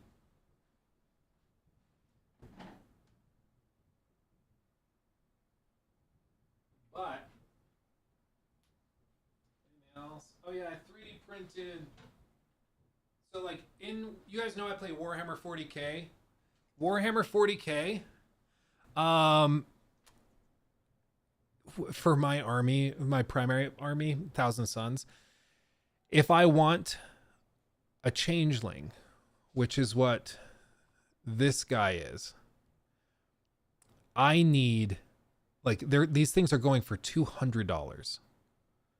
This model, because they're sold out everywhere. It's outrageous. 200 buckaroos for this. It's ridiculous. So I just 3D printed one and I made 4 of them.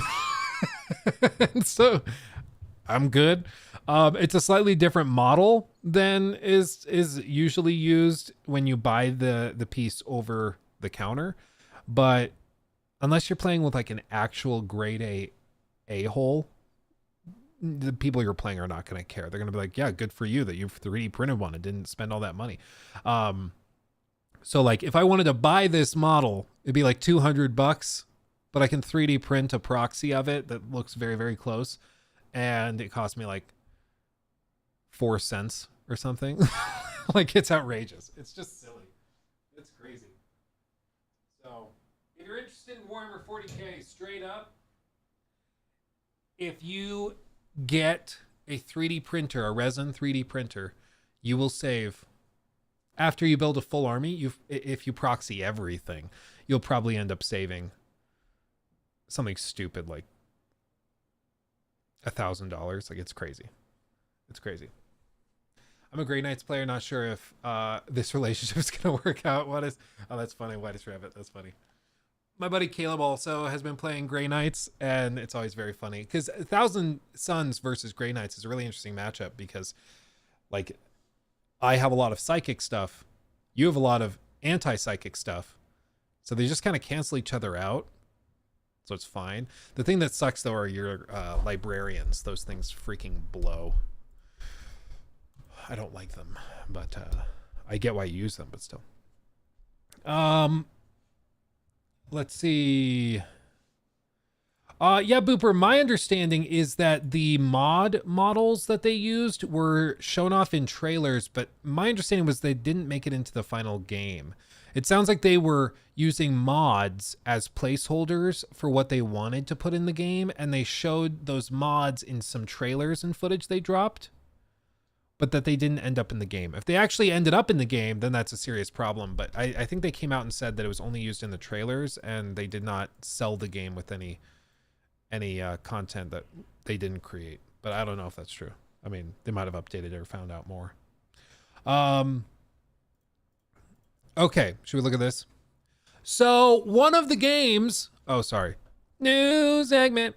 One of the games that has somehow ended up looking even better than I thought it would in the long term is Gotham Knights. Gotham Knights, if you somehow don't recall, was the game from Warner Brothers Montreal, which they're the same guys that did like Batman Arkham Origins, the sort of Christmassy spin-off Arkham game that wasn't from Rocksteady. It was still fine, but it had a different visual style. It was shorter. It just was different.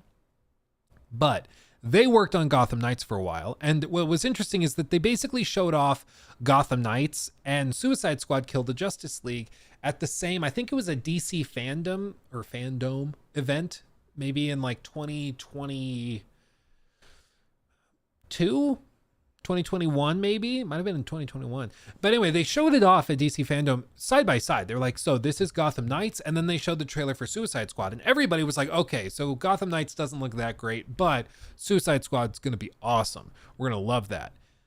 And Gotham Knights came out, wasn't very good. I played it, I thought it was okay, but it had a bunch of technical issues at launch.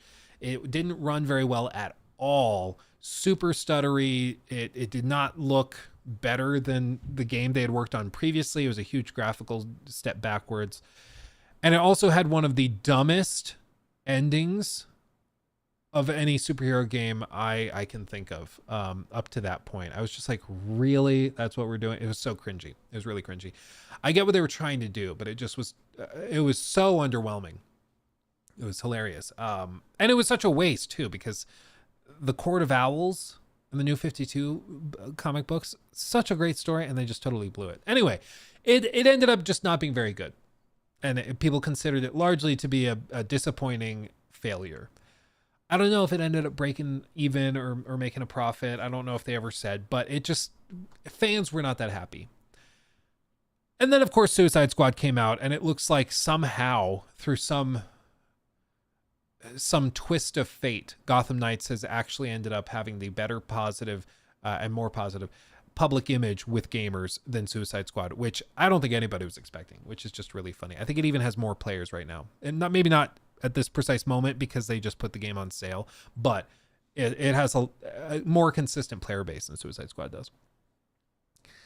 However, people have been wondering, what are they doing? What are they working on? Well, typically after a studio really struggles, you see them kind of put in time out by the publisher. It's like, okay, well, if you can't do something yourself, you're going to help somebody else do some other stuff. It's the same thing that happened with the developers of Days Gone, Sony Bend, out of Bend, Oregon. They did Days Gone. It initially didn't really perform to their expectations. It had also technical issues. Once again, it didn't run super great. And so they put them on kind of an assistance role. Apparently they were working and helping work on, I believe it was an Uncharted game that was later canceled or reworked or something like that. But basically they were working on support stuff. And then after Days Gone started to get more of a cult following in the year or two after it launched, they were taken off of the support role, and now they're working on a new game, which is kind of cool to see. I think they said it's a new IP as well, using some of the tools from Days Gone. So maybe we'll see their work next year or something like that. But it's pretty normal for a studio that struggles with a big release to get reassigned to like a daycare position where a bigger, more established studio is going to keep an eye on them and make sure they behave. So what's happened here is Gotham Knights developers is helping on the Wonder Woman game, apparently. And this was basically found out by Tech for Gamers, where they spotted a job listing, and the studio, which most recently helmed Gotham Knights, said they're working on the Wonder Woman game, which is kind of a nice little way to do it. I've actually been doing this because this is like a little insider behind the scenes thing for you. I'm actually really freaking worried about Hogwarts Legacy 2. I think there's a lot of red flags around Warner Brothers' approach to it. I think they see it as a cash cow that they didn't fully milk. And so for the next game, my concern is that it's going to be Hogwarts Legacy 2, but it's going to be filled with microtransactions and stuff like that. My hope is that it's not, but I'm really, really worried about it, especially after multiple executives have been saying that they see a lot of potential for increased revenue by transforming their biggest franchises and IP into live service games.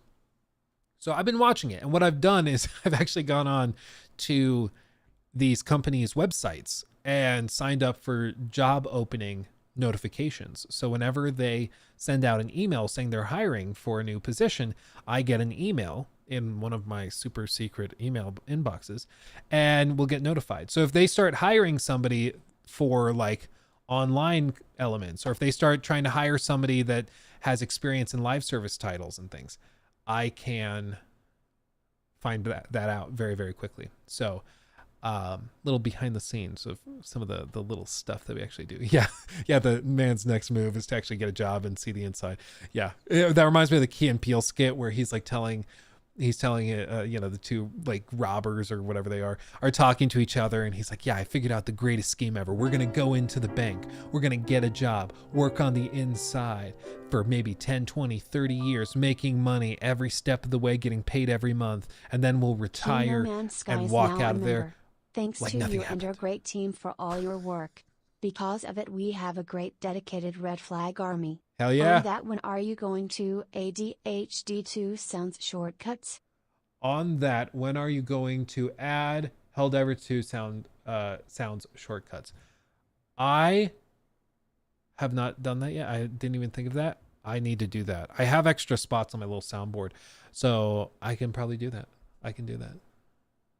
I gotta think of which sound bites would be good.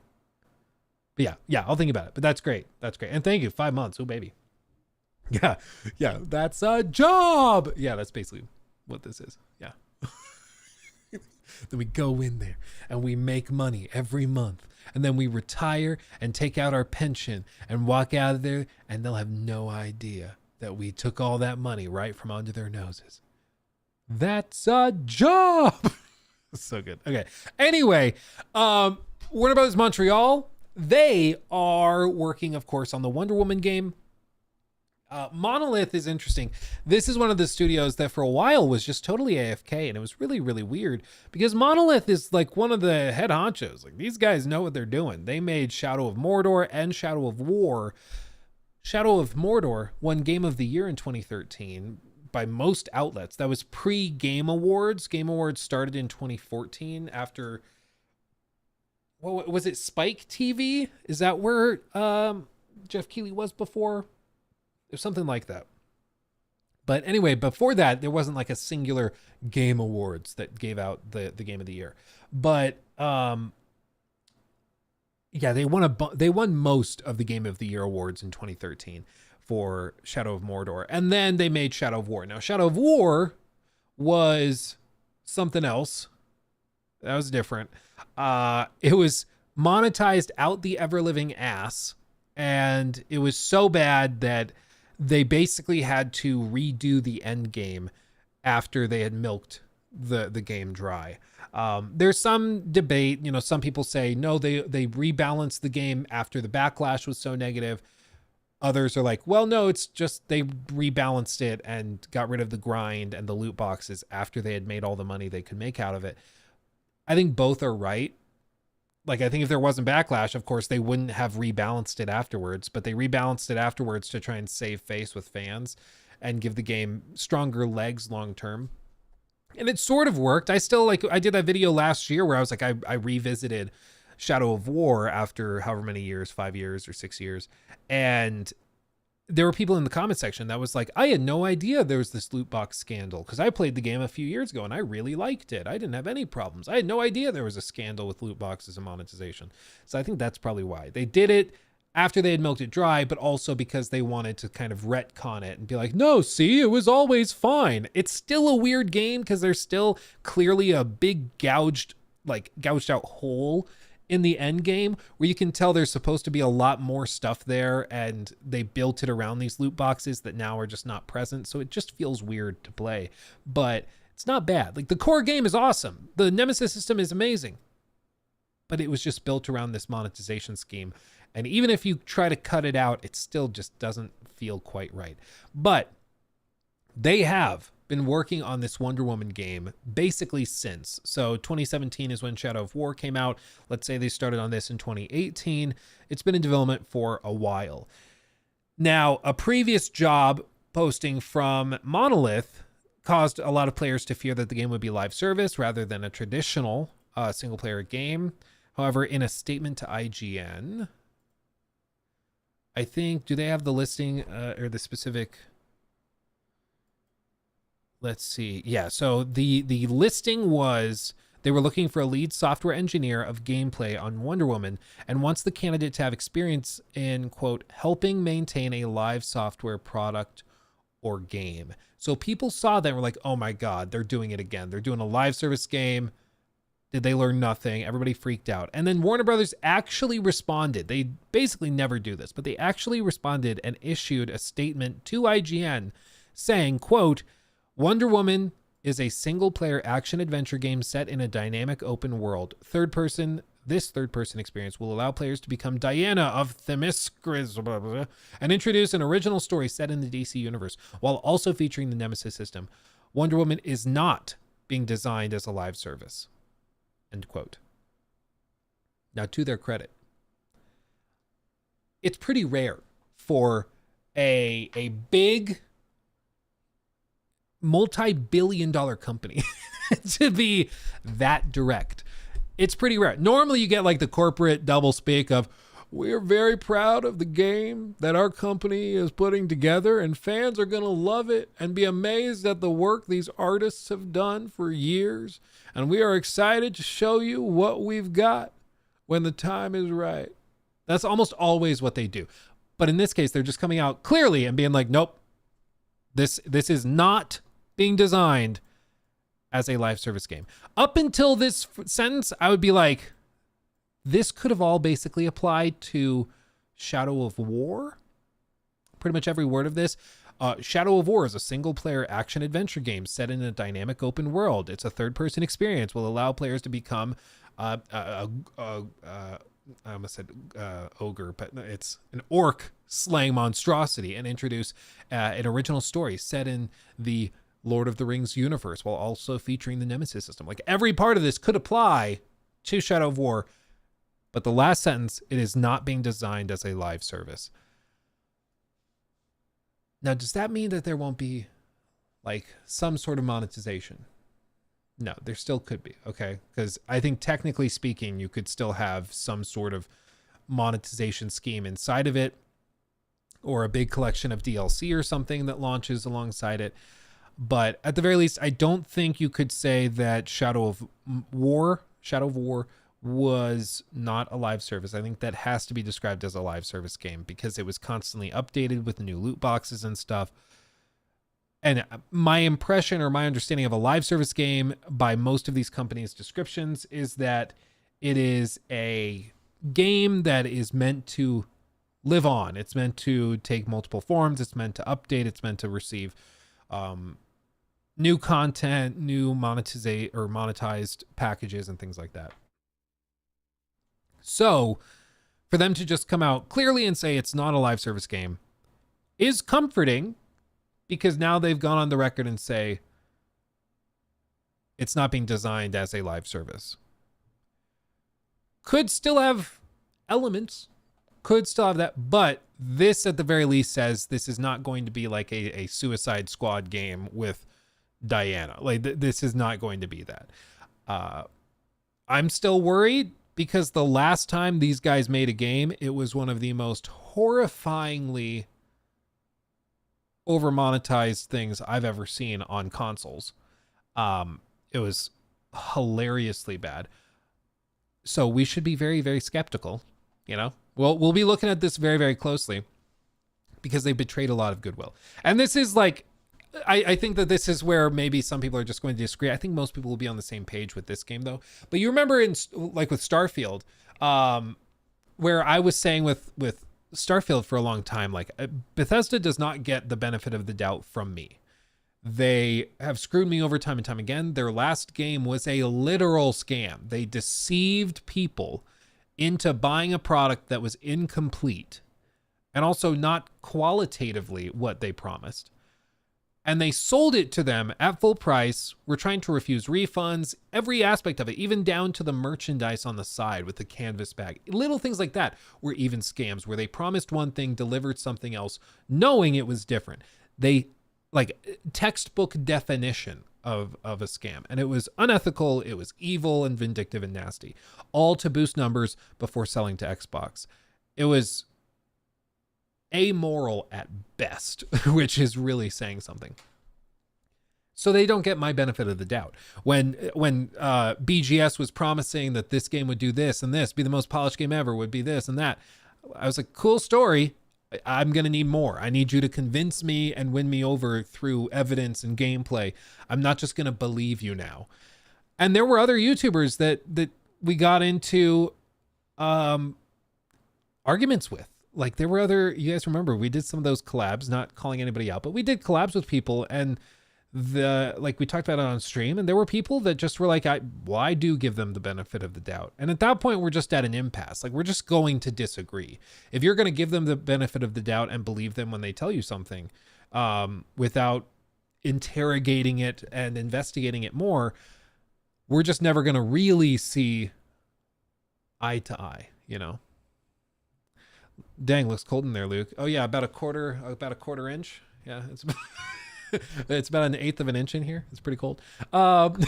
So yeah, it's just, I think no matter what, you have to figure out where your starting points are. And I just don't tend to give much benefit of the doubt to big multi-billion-dollar corporations.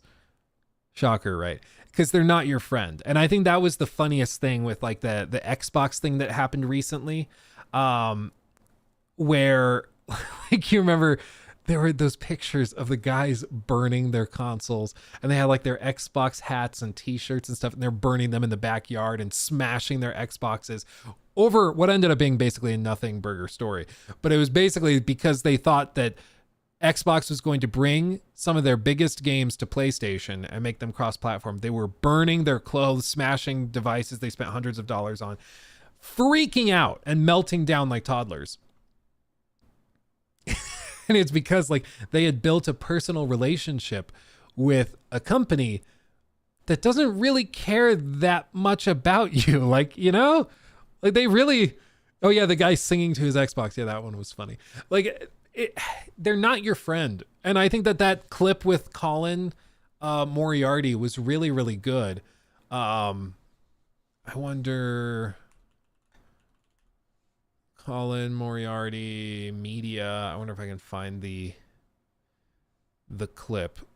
It was specifically like a collection of the podcast when they were talking. I think even Maddie was there. But they were like all together, and he was talking to them about how he thought their reactions were unreasonable. Was this it? I think for me it was, well, I know it was Lola, my ex's Boston Terrier, that got. No. Does anyone know roughly when that was? The whole Xbox thing? Because these clips, Harry Potter, that looks older. When is this from? March. So it's probably even later than that, actually. Because it was like February, wasn't it? Now I want to find that clip because it's just, it was too good not to see. Colin Moriarty. Can I just like...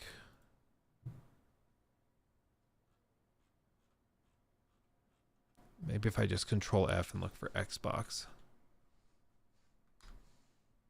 He doesn't say the word Xbox in any of these, really?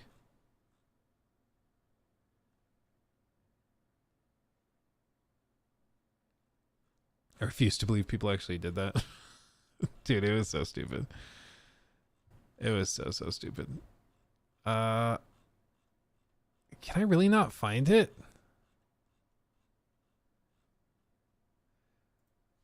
Okay, what if I do Colin Moriarty Xbox not friends? Like, it was a video of him being like, these guys are not your friends. I don't know. Maybe I can't find it. It's such a good clip though, because he just like puts it very, very succinctly. I'm all the way back in 2023.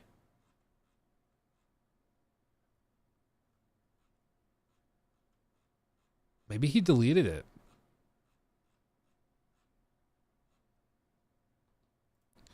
Jeez, dude.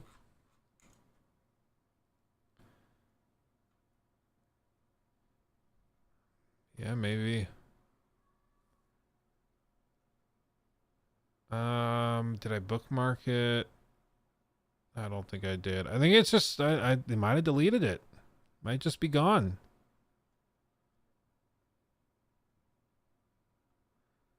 That's crazy.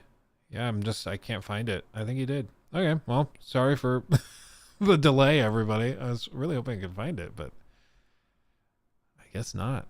I think he deleted it. Yeah. Yeah, this was the main story. This is the guy that was like singing to his Xbox.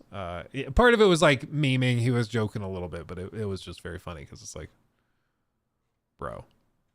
Oh, this guy. Remember, he's like almost crying. Morning, Twitterverse. Seems like these rumors are true.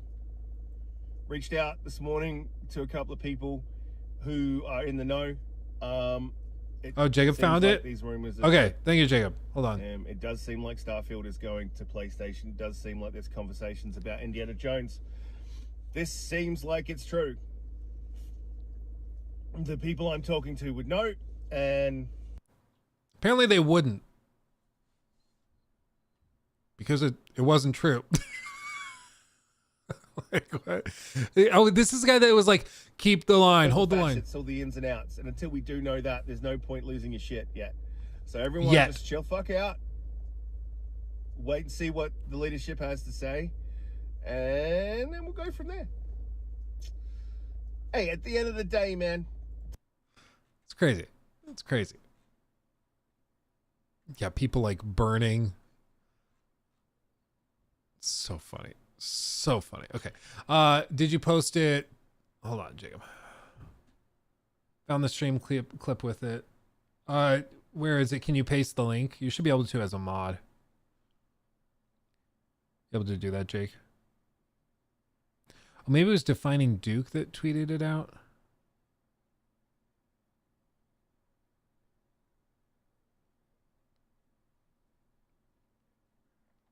You see the new Twitch booty meta? I did not. And you're not going to trick me into Googling it. New Twitch booty meta. Oh, man.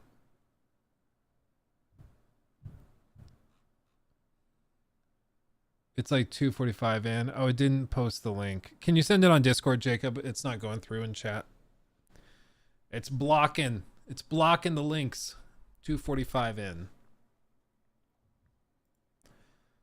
Because now I have to see it.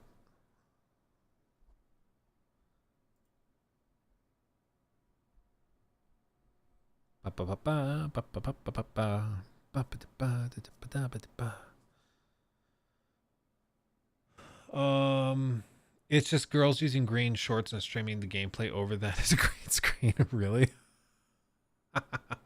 That's so stupid. That's so stupid. Wow. Okay. Okay.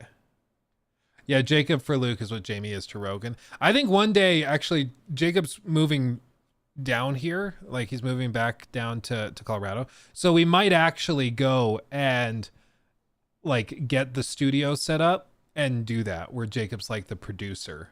So I can be like, Jacob, look that up. And he'll just be here. And then Jacob can interject with like funny little isms and tidbits, you know? So there's ways to do it. Oh snap. Yeah, I think it'd be really fun. Okay, you said it was 2:45 in. Luke Stevens live, everybody. Make sure you're subscribed. We're on our way to 100,000. That's crazy, dude. But we're on our way. Oh yeah, this is the clip. This is the clip I was looking for. This is exactly it. Okay, Luke of the past. I don't know who all these guys are. Of course, I know Maddie. This is his co-host on his like Defining Duke podcast. Oh, this is when I had a horrible ear infection. I resisted it for so long, and then I finally went in. They got me like giga antibiotics, and after like a day and a half, I felt so much better. I don't know how I put up with it for so long. I was miserable. I'm not familiar with this guy. I don't. Their like network of channels, but Colin is like a veteran of games journalism. He's been around for a long time, but he's talking to these guys about the Xbox situation. And I think he put something very, very well, which is just simply that a lot of Xbox creators started to misunderstand the actual relationship at the core here. And I think he puts it very, very well. You're talking about, because I agree with you generally speaking, like I agree, have to Luke. be analytical. Yeah. And okay, real quick. I'm sorry. I just love how it looks like everybody's at a funeral. Like this, bear in mind, was in the middle of rumors that Xbox maybe be bringing some of their games to PlayStation. And you would think that they all just found out that I don't even know. I don't even know what you could, that like The Witcher as a franchise was just canceled. And there's no more Witcher ever coming, or like Cyberpunk has been canceled.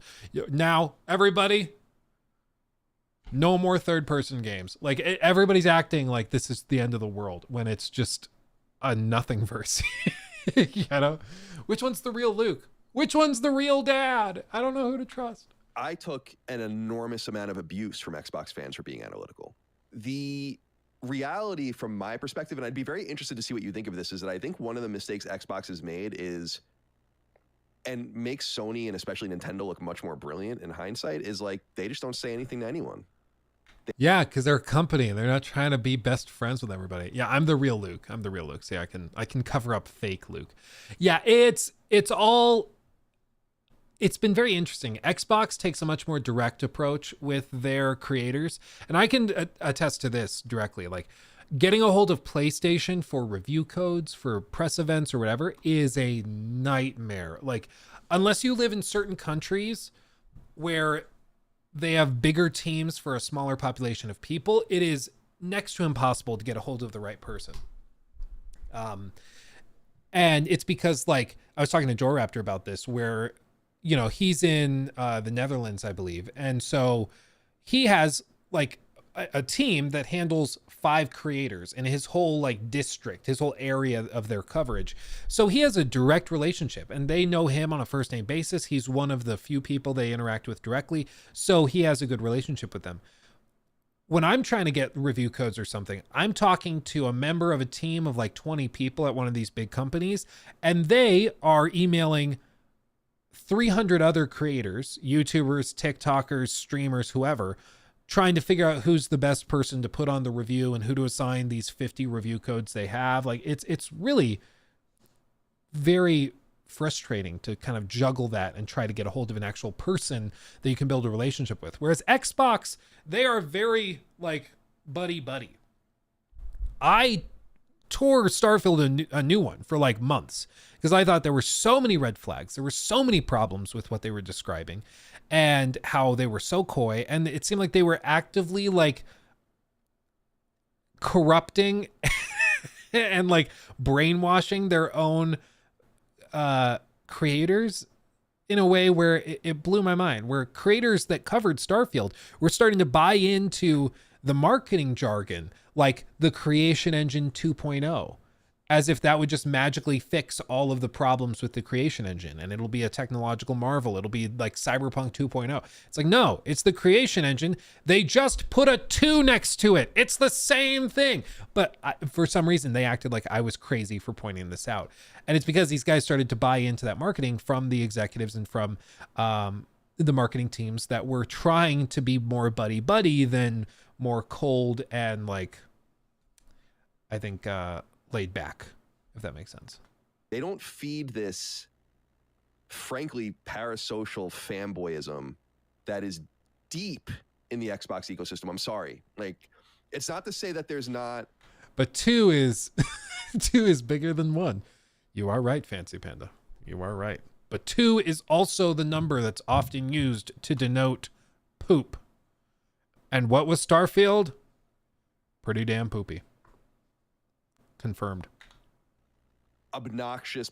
Dude, I hate so many people that cover PlayStation. They're fucking annoying. They're fanboys. They're obnoxious. But Shuhei Yoshida isn't gassing them up.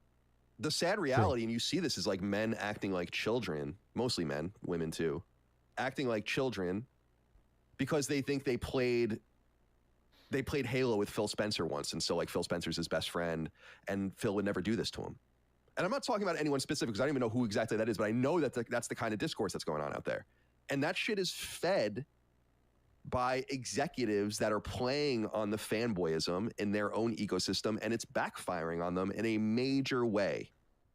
Absolutely. Absolutely. Well put, Colin and Luke of the past. Yeah, I just think it's really, really funny to see the chickens come home to roost, as it were.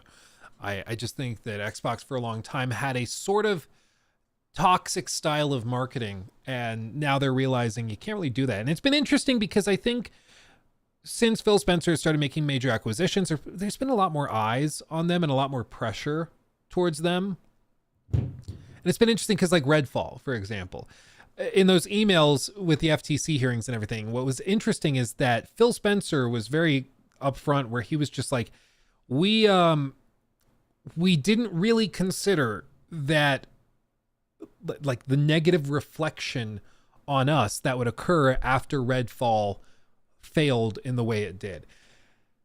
And I always thought it was funny because I was like, what do you mean? Like, of course, if you are Xbox and you publish and release Redfall and it's a disaster, it makes Xbox look bad. But they apparently had just never really considered it because they're like, yeah, we've put out plenty of bad games in the past.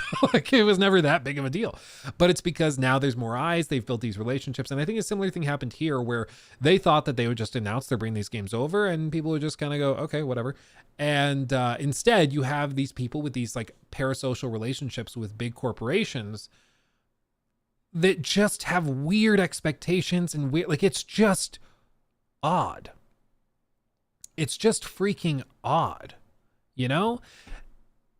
Because it's a corporation. Like, they don't care. It's like the people that tie their personalities up in having the latest Apple products and like they have to do it. In that case, it's a little bit different, I think, because they're not like emotionally attached, I think, to like Tim Cook or anybody. Like maybe with Steve Jobs back in the day, there was sort of like a cultish following there. Kind of like Elon with Tesla. Maybe that's the better example, you know, where people tie their personalities up in following everything Elon does. That's a little weird. Because it's like, you know, you're his customer. Like he might be a fun guy to hang out with. He might be, but at the end of the day, he's a businessman. Like he doesn't care that much what you think of him as long as you're still buying the product. And it's just odd to see people tie their personalities into plastic boxes and products made by big mega corporations. It's just silly to me. It's so weird, but you see it all the time, like all the time. And I think what it is at the end of the day, people just want a community. They want to find somebody that they can connect with, build relationships and rapport with. And if they find that in the Xbox community with other Xbox fanboys, great. If they find that through like Sony fanboys, cool. But they're just looking for it somewhere. And if unfortunately they can find it in some odd places, you know, looking for love in all the wrong places. I'll say it, losers.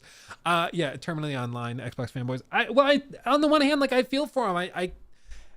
It's it's a little sad for somebody to have to build their personality on something like this. And I feel for somebody, if they're in a spot in their life where the only place they can find community and friendship and camaraderie and fellowship is in online Discord chats that are just filled with fanboys of consoles, like that's really sad to me. It's a little pathetic. Maybe it's like loserish. I get it, but I still feel bad for those people. And I would just encourage them, like, maybe, you know what? Be skeptical. Don't buy into the crap that the big corporations will tell you and things. Come join the Red Flag Army. We'd love to have you. And you can evaluate games critically and not be horribly disappointed. And you can enjoy the best of both worlds. And we'll have a wonderful community here for you to hang out with and have a wonderful time with. You don't have to find it through sycophantic troglodytes. It's okay. It's okay.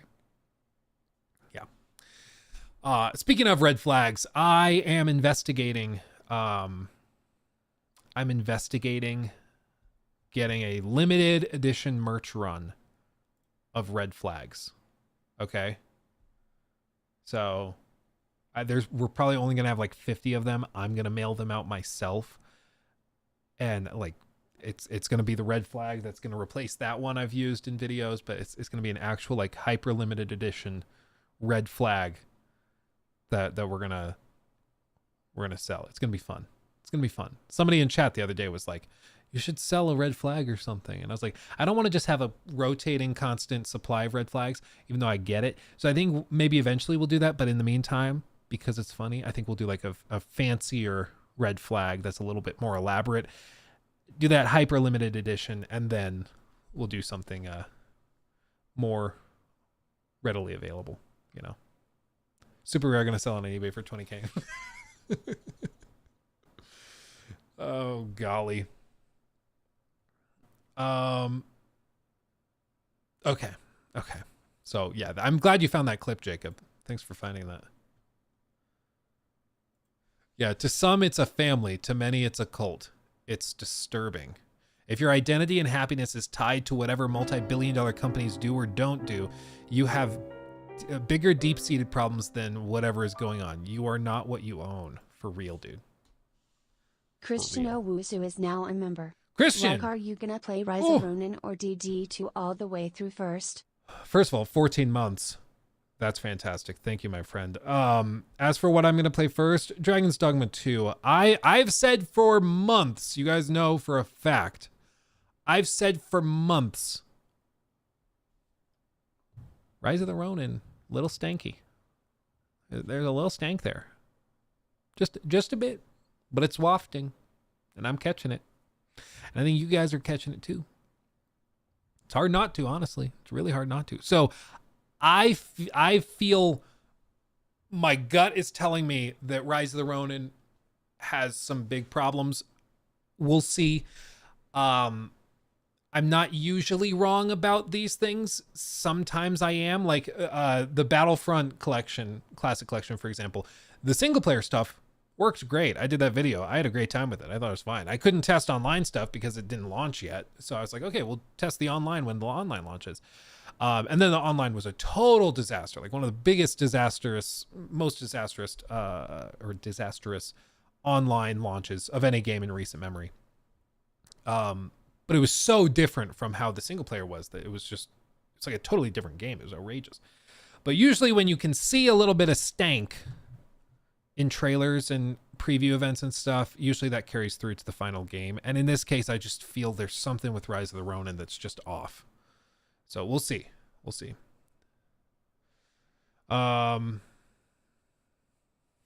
My gut is telling me the Illuminates are going to be attacking soon, and I'll be too busy spreading democracy. Hell yeah, brother. So anyway, yeah, my preference is going to be Dragon's Dogma 2. That's where I'm going to be putting my efforts forward first and foremost. But yeah, we'll see kind of how the cookie crumbles on that. Rise of the Ronin red flag went up for me when I saw the glider and thought the next Assassin's Creed. Like immediately turned off. Gollum looked amazing in the previews though. You're right. It did look amazing. It did look fantastic. Yeah, Rise of the Ronin not allowing people's personal captures is a huge red flag. I agree, Kieran. Like, it's not necessarily a game over deal breaker to have a game that does reviews or previews and doesn't allow the player's video game capture or like footage capture. It's not unheard of. It doesn't mean the game will absolutely be bad, but it's not a good sign. Especially in the context of the game having a lot of other technical problems and things that are popping up. Typically, if a game runs well, they want you to show that the game runs well. You know, they don't typically hide it away. Yeah. Or hear me out. Sony thought the gameplay was shit and they said use this. Yeah, I mean that very well could be part of it. That could be part of it. I think PlayStation made a mistake being willing to put their logo on all of these games that they're just publishing, because I think it's going to reflect poorly on them. So we'll see. Didn't RE7 have the same issue? Maybe. I don't really recall. I just know that there's many examples of games that try to hide their gameplay footage before launch that ended up being horrible or having really bad technical issues, and that's why they were hiding it away. And so I just try not to. Well, I think everybody should have skeptical hippo eyes when they see that. It's weird. Alone in the Dark seems like a big risk too. Yeah, I just haven't heard many people bringing that up or talking about it. But we'll see. Social Boner, good to see you. Happy Monday. Happy Monday indeed. Merry Monday to everyone. One and all. Speaking of games that not many people have been talking about. New segment. Again, my natural voice. Isn't that crazy? It's beautiful is what it is. A game that not many people have been talking about, weirdly enough, even though it's quickly approaching, is Ninja Theory's Hellblade 2. The original Hellblade was gorgeous. The binaural audio, I think is how it's pronounced, was super, super cool. It felt like you had voices in your head whenever you were playing the game with headphones on. It was super, super cool. I really liked the original Hellblade. It was short, combat, painfully repetitive, but that ending sequence, no spoilers in case you try it yourself, that ending sequence is one of the most memorable I've had, certainly in any Xbox game probably ever, but also of any like AA budgeted narrative game in a while. Like it was very, very good. And the sequel has been in the works for a long time. People have been waiting for it. We've seen trailers, many of which have not been that, I would say, impressive. Weird trailers that just don't really communicate much. They started really strong. They showed off that huge giant coming out of the ocean. That sequence way back when, I think that was like 2019, 2020, maybe 2020 when they launched the Series X. That was super cool. But beyond that, we really have not gotten much by way of convincing advertising for it. It's just kind of been flying under the radar. And it's releasing in May. And you guys in chat, exactly, forgot about that. I forgot the game was coming out this year. Yeah, exactly. Like, it's just weird. It's coming out soon. It's supposed to be the big Xbox game for leading into the summer, and there's just very little hype or interest around it, which is odd. I would have expected more deep dives, maybe an Xbox presentation dedicated to it. Maybe we'll get that in April. That's my hope. But there just really has not been much by way of discussion for it, which is weird, because I would have thought we would have gotten it by now. Such as this guy, who we have gotten by now. Hi. I had to come share the funniest thing Lucky did. Hi. What did Lucky do? We pulled out the Magna tiles. Yeah. And we had a little fish. We built him a house. It was cute. Forgot about it. Made lunch. He ate lunch. It's been like an hour. We went back. I was cleaning up the Magna tiles, and I hear, "Oh no, my house!" And he's holding the fish like. That's pretty cute. And I had to remake the house. That's pretty cute. He's just, my house! He's gotten really good. His imagination is so cute. It's hilarious. It's so cute. Yep. Mommy had to take back out the magnet tiles and rebuild the fishy's house. Yeah, the fishy needs a place to live too. You crazy? Hi. Is he not getting so big? Well, you did it. I love you, booby. He's a mama's boy through and through. He doesn't like. I'll reach for him. Hey, Ori. Good daddy. Oh. Yay! It's a special day. Oh, it's because of the microphone. No, it's because he loves you. But he also got 2 chompers. He got the 2 little teeth right there. Hey. Ooh. Ooh. I want to eat it. I've been outside of mommy's tummy as long as I was inside mommy's tummy now. Yeah, he's 9 months old. Isn't that crazy? Time flies, guys. Time flies. He's got that baby build. Oh, yeah, he does. Yeah. Yeah. Yeah. Ew, tiny baby human. He ain't even working or paying bills. Exactly. He's a slacker. It's okay. You're cute, though. Orion, you can do mama? You can do mama? Get his tongue out. He's having a good day. Okay, let's go work out as a family. Yeah. I'm just going to do whole sit-ups while holding a child. Oh, good. Yeah. Much love. Yeah, I love that both your babies always reach for the mic. Tiny streamers in the making. I think it's because like they'll come down here and they will see me talking into it and think they don't understand that there's people on the other side of the camera, you know, elsewhere in the world. They just see dad sitting under bright lights in front of screens and stuff, talking into this, facing this way. So like Lachlan will run away. Like if we're up in the like theater room, he'll run over, head to the stairs to the basement. He'll come down here and I'll find him sitting alone in the room with all the lights off. Mr. Mo Just donated talking into the mic. $4.99 through Super Chat. Thank you. My wife recently gave the okay to tell people she is pregnant with twins. Wow. Really exciting but nerve-wracking. That's crazy. Twins. Gee whiz. Oh, good luck. That's crazy. Yeah, it's BOGO.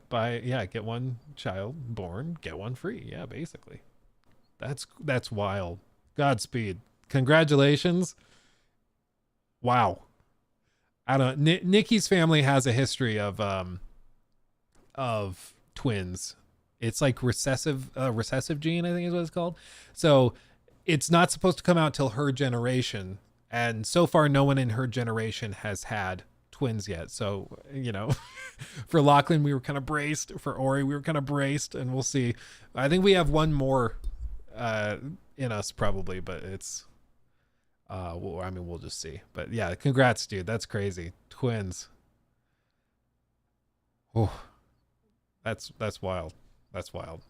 It's exciting as all hell, but like that's a big change in your day to day. Tell you what, that's why. Yeah, double it. Give it to someone else. Yeah, double it. That's crazy. Yeah, tax return's gonna be great for real, dude. Oh man, that's wild. That's crazy.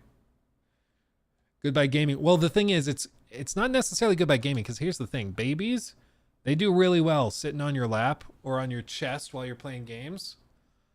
Babies are fine. Babies work. It's when they can run and walk and crawl that you gotta be worried. Like, I can't really play games while Lachlan is hanging out with me.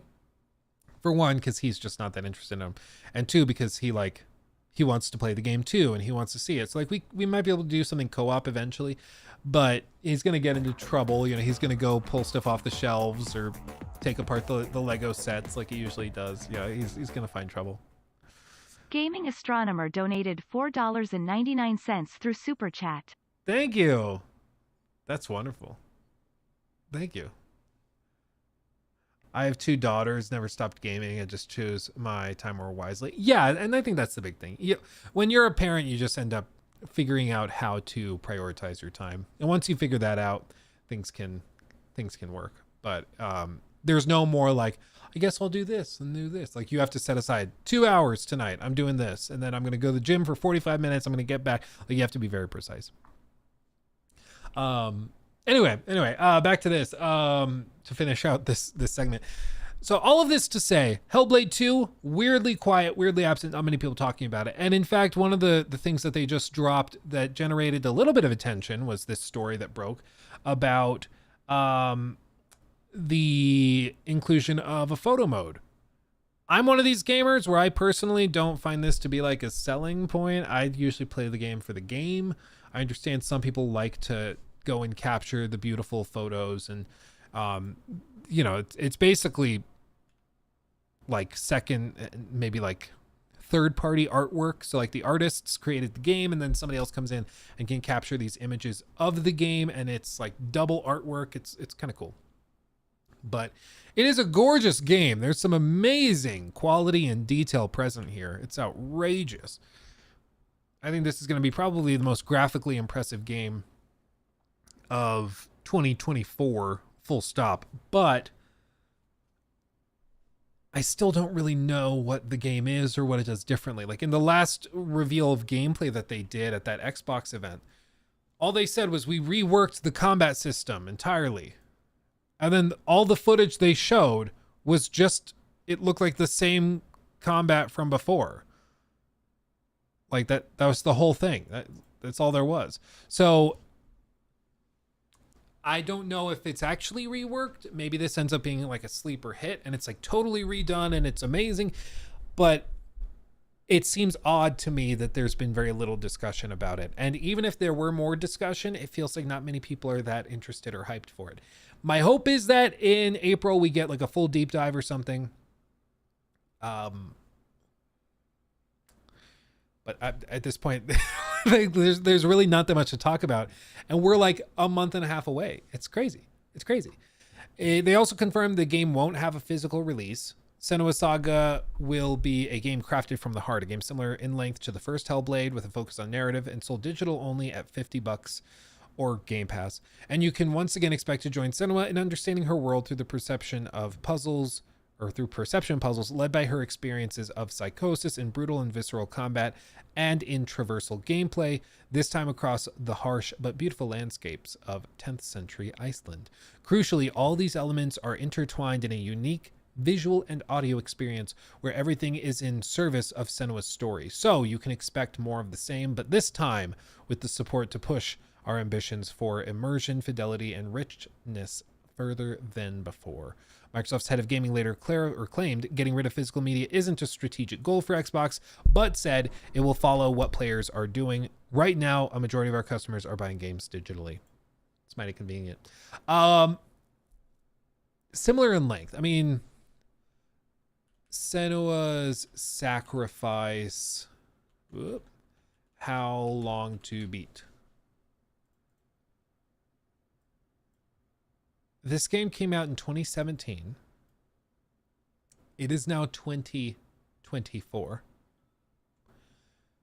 So they've spent 7 years, and they're saying it's similar in length to the first game. So an hour of content for each year they've been working on it.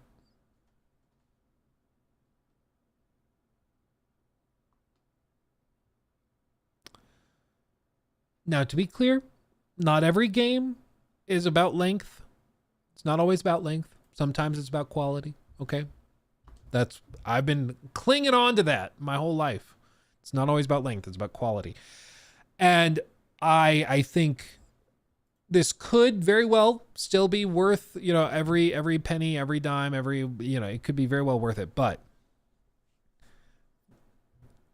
I have to wonder what have they been doing? Like, the quality is really, really high. It looks really cool, but the gameplay doesn't look changed at all. It looks pretty much copy and pasted from the last game. The length is the same, despite having a bigger budget and the ability to go bigger on scope and stuff. So I'm just like, what have we been doing? What's that time been spent on? And maybe it's that they have some amazing encounters and it's just crazy epic and insane. And it's going to blow us all away when we get our hands on it. That's my hope.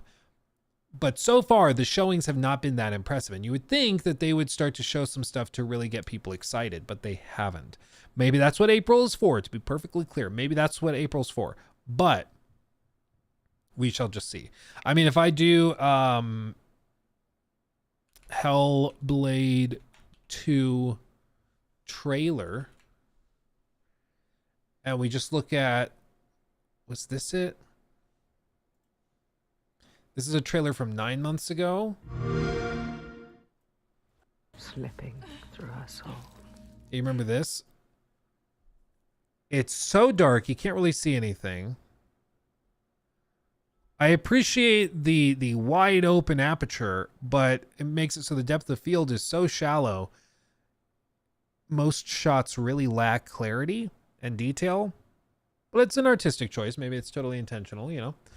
And then the whole trailer is her like standing at this trippy pond, talking to herself, and hearing voices and stuff. And then it moves forward. She sees a reflection,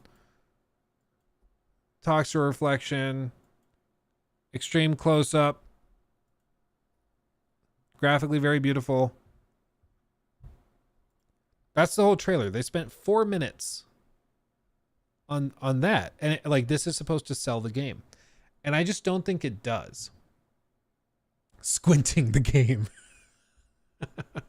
That's funny. So I just don't, for one, this as a trailer choice was just a mistake. I mean, I just don't think this is a good trailer. I just don't get it. I just don't know what they were thinking with this. At least like some of these, the original gameplay reveal looked badass. Like you saw this and you're like, I want to play that. Gaming Astronomer donated $4.99 through Super Chat. Thank you. Luke, hope you are doing well. I have a laptop. Horizon Forbidden West, Ghost of Tsushima is coming out on PC. Should I pre-order them? Your suggestions? I would not pre-order them. I mean, I know it depends on how your internet is, because if you have fast internet, just don't pre-order. And if the reviews drop the day before and it's really good, or the day of, just download it then. But I would highly recommend that you wait, because like Sony's really hit or totally miss with PC ports. Either the PC port's awesome and it just runs really well and is super solid and great, or it's like The Last of Us Part 1 and it's a total disaster, runs terribly, and everybody's pissed. So I would just be cautiously optimistic, but withhold your money until there's more indications of which way it's going to go, because we just don't know yet. And they're so hit or miss. There's very rarely like a mid-level of performance. It's always like it runs great and is awesome, or this is hilariously terrible. How did anybody approve this? So I would just be patient. Yeah, Nixus is doing it. They typically do a really good job, but still, I mean, you're not gonna lose anything except maybe having to wait another 6 hours to play it if you have bad internet or slower internet. Not necessarily bad, but if you have slower internet, you might lose a day or something to download it. But at the very least, you didn't risk wasting your money or something. And Stefan, thank you for the super chat. Can it still be justified in this day and age for a linear AAA game or title the length of Half-Life 1 to 2, sell for $60-$70 at full price? I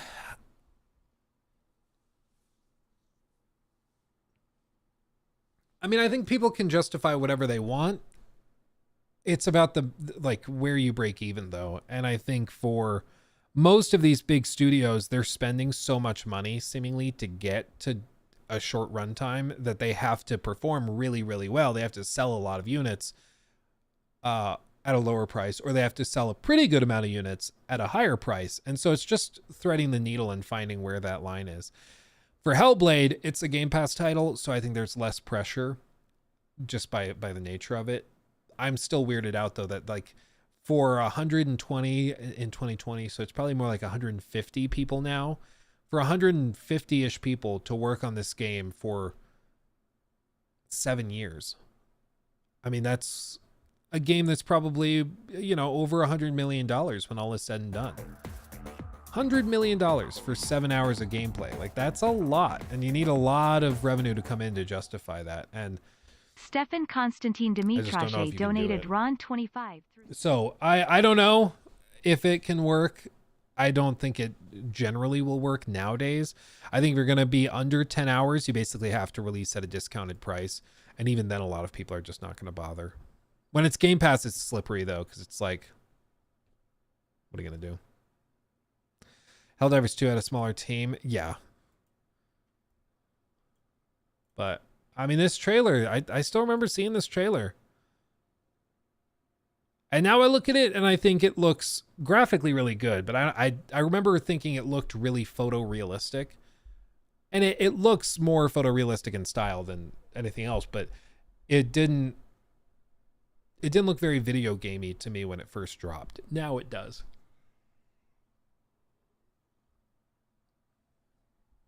Which is just interesting, you know, how that perception can change.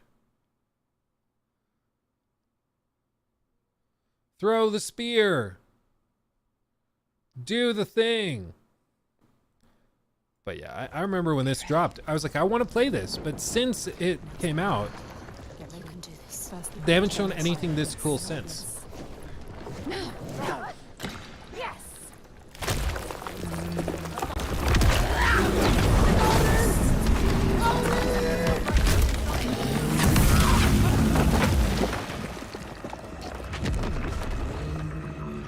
Like, come on. But this was done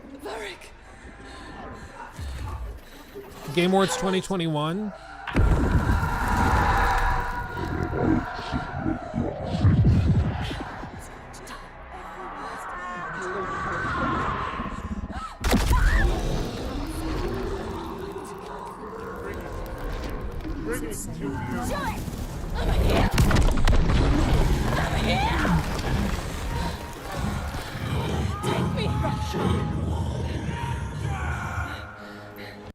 That's awesome. But we haven't seen anything else really awesome since then. Like, we see some cool development diaries and stuff. Like, this is one that they dropped where they show how they go about making the game. And like, this is legitimately cool. I appreciate seeing the process of like makeup and hair and how they capture all of this stuff. How they build the costumes out of real materials for the game. Like, this stuff is fascinating. It's fascinating. But at the end of the day, it's a video game, you know, like you got to find a way to sell it to people. And I just want to know what's the hook? What's the thing? Like, I just haven't seen it yet. But hopefully April is what's going to do that. And it's going to just dominate and people are going to be super obsessed with it. But we'll see.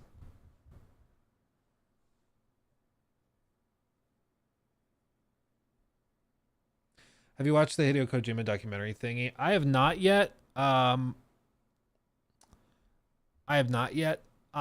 might eventually, but I saw a couple of clips people shared with me, and it just looked like it was going to be another Kojima circle jerk, where it's like his employees and people that work with him directly just like jerking him off for an hour or two, and I'm just like, I'm not that interested.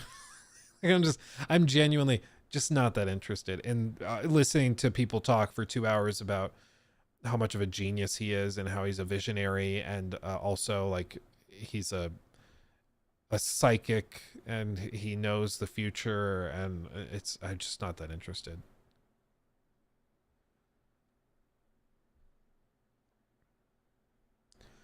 Yeah, Paradox really made a mess out of City Skylines 2. It's these simulation games. For whatever reason, City Skylines and then also Kerbal Space Program 2 also really, really struggled at launch and had terrible performance. So it makes me wonder if it's something with like modern CPUs that are really struggling or what. I don't know what it is, but it is really odd that there's been such consistently like broken simulation games recently. It's really odd.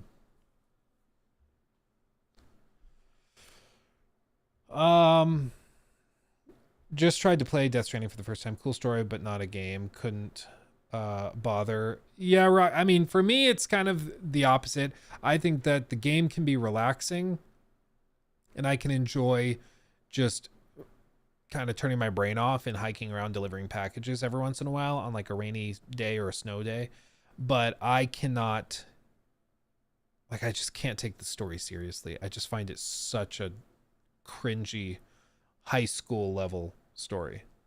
Like, I think if I pitched that story in my playwriting class in college, I think all of my professors would have been like, you should start over. That doesn't make any damn sense. That's just like your characters are painfully uninteresting. You have 5-page long monologues, and then your character names are also super stupid. Like Die Hard Man, Heart Man, that lives on a lake shaped like a heart. You know, like what? It's crazy. And then like you open your mouth and in your stomach is a baby. You realize, Mr. Kojima, that's not how babies work. Like the whole thing is just baffling. But at the same time, it can be fun. It can be relaxing. Doesn't mean that I take the story seriously, but you know, I can find things that I like about it. But that's, yeah, Luke, it's art. That's why I said back in the day, if I were to make my own game, but do the like abandoned thing where I make people think that it's Kojima that made it, and it's just a trailer of a guy that stands butt naked on a cliff face overlooking an ocean of dead panda bears, all like with red crosses upside down on their forehead, and then like he starts crying tears made out of gummy bears, and then the camera zooms in on his mouth and it goes inside, and inside is the Game Awards, and Jeff Keighley turns around and goes, Doritos, and then it cuts to black. People would be like, that's Kojima. So brave, so stunning, amazing, what a visionary. But if anybody else did it, everybody would be like, are you okay? You need to call someone. Like, it's all insane. But when he does it, everybody's like, yeah, I don't understand it, so therefore it was deeply meaningful or something. Like, you know, it's just crazy. Oh man. Yeah, anyway, that's a whole other thing. Maybe one day I'll do that just for poops and giggles. Maybe one day. Okay, I guess we should talk about this because this was kind of the big story of the weekend too. Okay, new segment. Ready? Let's do it. It's happening. It actually looks like it's happening. I wasn't sure if we were actually going to get here, but it seems to be real. The PS5 Pro does apparently exist, and it is evidently coming in the holiday season of this year. Apparently it's happening this year. I didn't think it was. I thought that they maybe pushed it to next year because they don't have any games, by their own testimony at investor calls. They don't have any games, like big games and system sellers, for the rest of this fiscal year. So I was like, they're just going to delay it till 2025 and then release the PS5 Pro with like Ghost of Tsushima 2 or with whatever Naughty Dog's been working on, or, you know, they'll have some big game to sell it. But apparently they don't have a big game to sell it, but they're still releasing it this year, which is interesting. Now, what they do specify, it is tentatively targeting a 2024 holiday release. So it could change, but they're aiming for that.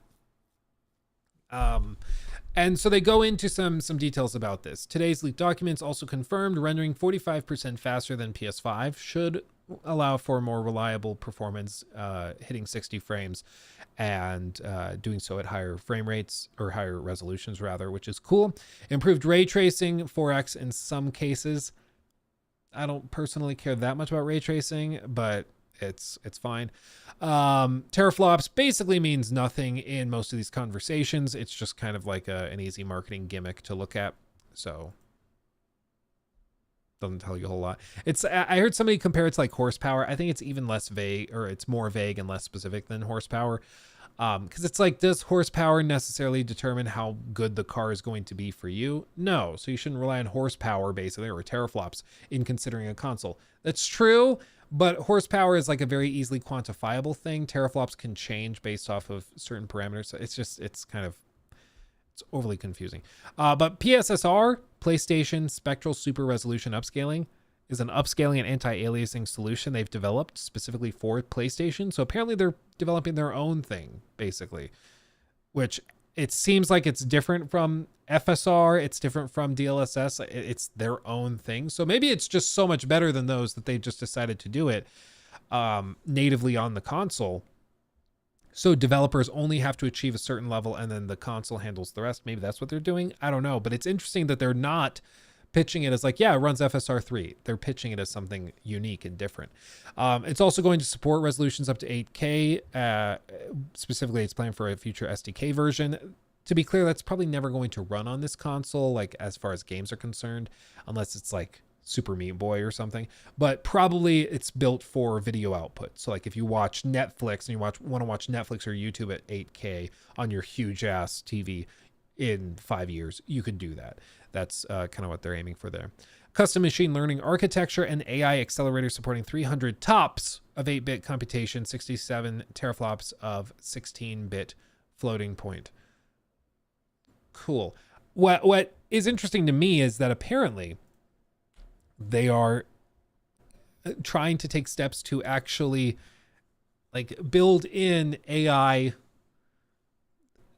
computational areas, whatever. Like they're actually adding in AI processing units onto these new systems, which is surprising.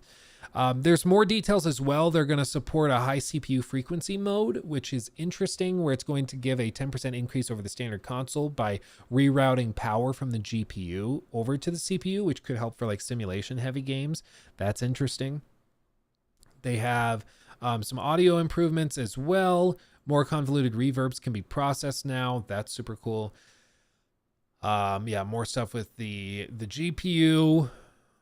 So it can run specialized traversal shaders. Cool. It's also understood that this means to make the PS5 Pro as competitive, not my phrasing here, as possible. It will have a detachable disk drive, which will be identical to the latest iteration of the standard PS5 1 terabyte of storage space option as well. Currently, the PS5 Pro is running on SDK or SDK, whatever. 9 and 10 is expected in fall of 24, which is the current targeted release date of the console. So they're doing it. They're doing it. What's interesting also is that Xbox is apparently not doing the same mid-gen refresh. They're looking potentially at doing a full-on generation step forward in 2026, I believe, is what they last reported on. So if that's the case, like Sony is going to be a year behind Xbox. It's kind of interesting. It's weird. It's going to be a weird few years, I feel like, for PlayStation versus Xbox, because I think Xbox is probably going to have a year when they're in the next generation of hardware, and then PlayStation is in the last gen, and then they'll catch up the next year. It's going to be weird. It's going to be weird. But with all this, what I was saying before is I find it interesting that they're making AI a specific part of this PS5 Pro refresh or release, I guess, because it doesn't feel like there's much use for it right now. And what's odd to me is by putting that on the PS5 Pro, but it's not on the PS5, are there going to be certain features or certain things the PS5 Pro does with that the PS5 just won't be able to do?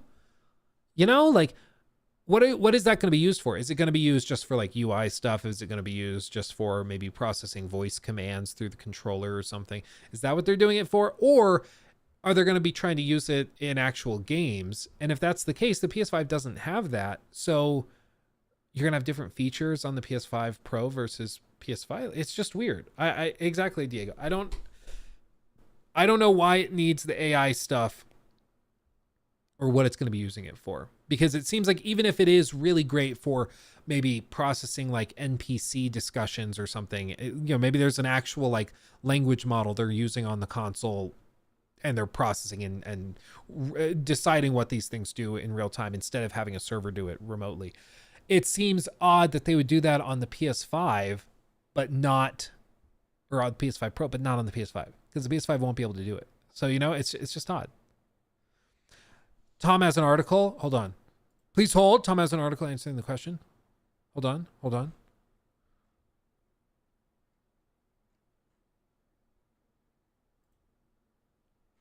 Is it this? Is it this one? Or is it just for this spectral super resolution? Oh, maybe that's what it is. It's aiming for 4K 120. Jesus. Okay. Yeah, maybe that's all it is. It's revealed that the PS5 Pro, codenamed Trinity, will be incorporating PSSR to upscale to higher resolutions. Currently, PSSR works on SKD9 in the PlayStation 5 Pro to bring 4K resolutions. Insider Gaming has also revealed the specifications. Yep, we looked at that. Outlined in the documents provided to Insider Gaming under the condition they're not made public. PlayStation's ambitions with PSSR is to achieve 4K 120 FPS and 8K 60. Whilst these are not the targets for the PS5 Pro due to hardware limitations, it is the internal goal for PSSR in the future console interactions. The PlayStation 5 Pro PSSR currently supports 3840 by 2160 and is currently aiming for 4K 60 FPS and 8K 30, but it's unclear if those internal milestones can be passed. Interesting. 2 case studies for 2 unnamed first-party games include Target, image quality close to fidelity mode, 1800p with performance mode, FPS 60 standard, performance mode 1080p at 60, fidelity mode 1800p at 30, PS5 Pro 1440p at 60. Weird. The AI upscaling stuff is just, it's driving me crazy, dude. Seems like performance is just taking a nosedive, and then graphical quality hasn't improved that much either. Game 2, Target, add ray tracing to gameplay. Standard PS5 achieved 60 FPS without ray tracing. PS5 Pro achieved 60 FPS with ray tracing. Okay. I mean, but also, like, if there's no games launching next to it, I don't know if they're just doing big updates and, like, refreshes. We're like, oh, look, we added ray tracing to The Last of Us Part 2. Like, go buy a PS5 Pro. I just don't know if that's going to be that motivating, but... So I guess maybe the AI stuff is just being used for the upscaling tech, and that's all it's going to be doing is just upscaling. It doesn't sound shockingly remarkable or anything, but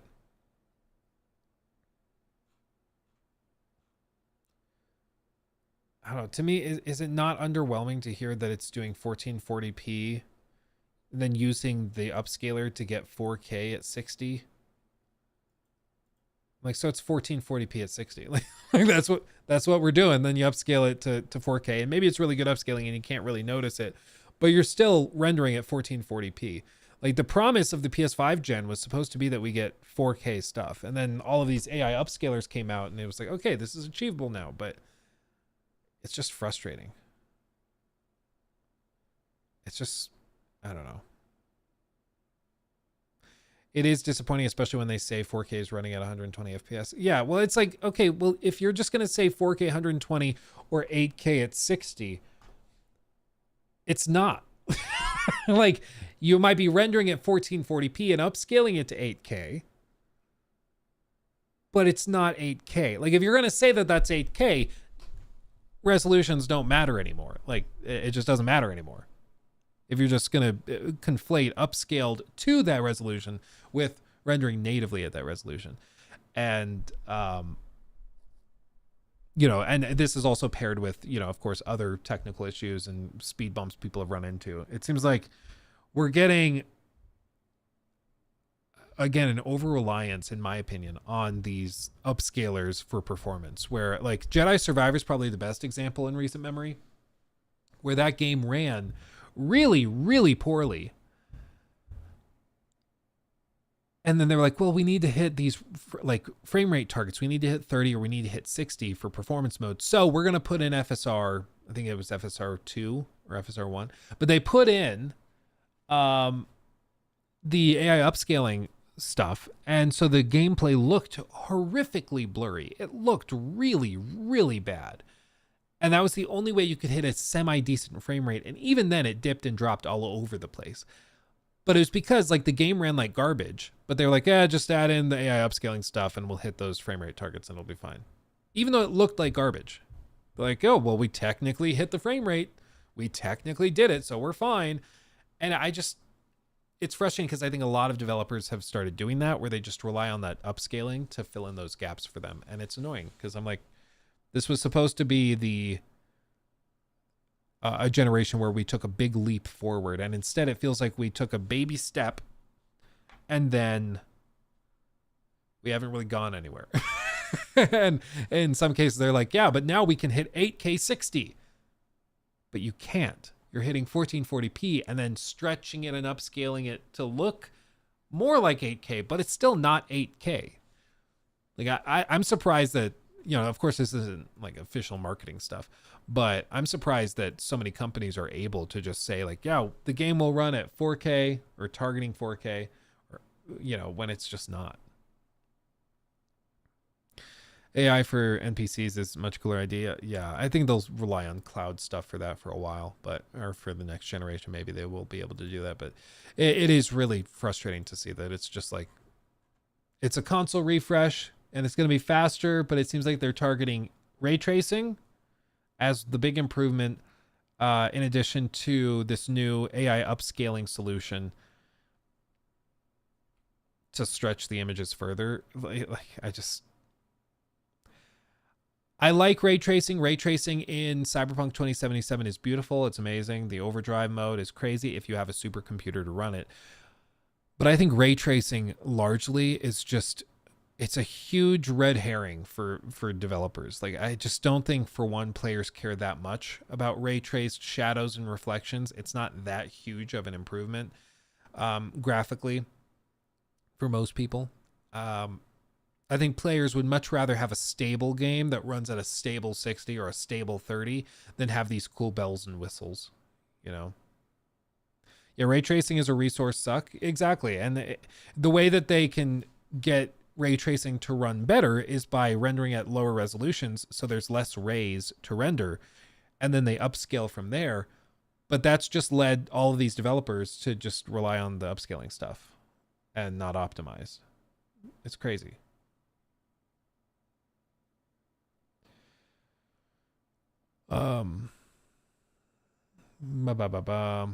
2026 is also when Xbox expects Elder Scrolls 6 to release, or at least preview, according to court documents provided by Phil Spencer during acquisition hearings. Yeah, I think that's going to be their launch title. I think that's their goal. It'll be exclusive to the Xbox. What's the most insane name they could choose? Because they're so bad at naming consoles. Maybe the Xbox. You know, it doesn't even use numbers. It's the Xbox sideways smiley face emoji. That's what it's going to be. It's going to be the most insane name ever because they can never figure out their naming scheme. So it's the Xbox sideways smiley face emoji. And if you don't have that, you cannot play the new Elder Scrolls. And I think they'll sell a lot of them. I mean, especially if there's not a PS or a PlayStation 6 to buy next to it. I think you could actually end up seeing a good number of PlayStation players going and buying one. I wouldn't be surprised at all. Xbox Gen X, Xbox Typhoon, Mocha Latte, the Xbox Station 5 Pro. those would be funny, actually. Yeah, what if they went back to the Xbox 720? Remember when everybody was like, yeah, the 360's sequel will be the 720. What if they went back to that? That'd be so funny. I think that would actually be a better name than what we're probably going to get. Okay, close that.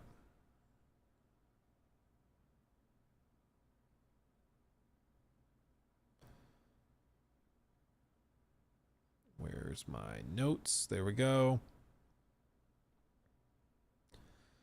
Okay,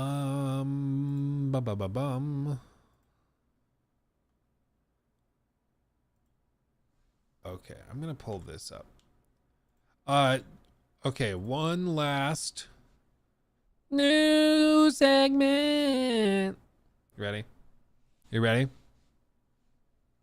Yeah, I don't think Elder Scrolls 6 launches in 2026 either, especially after Starfield.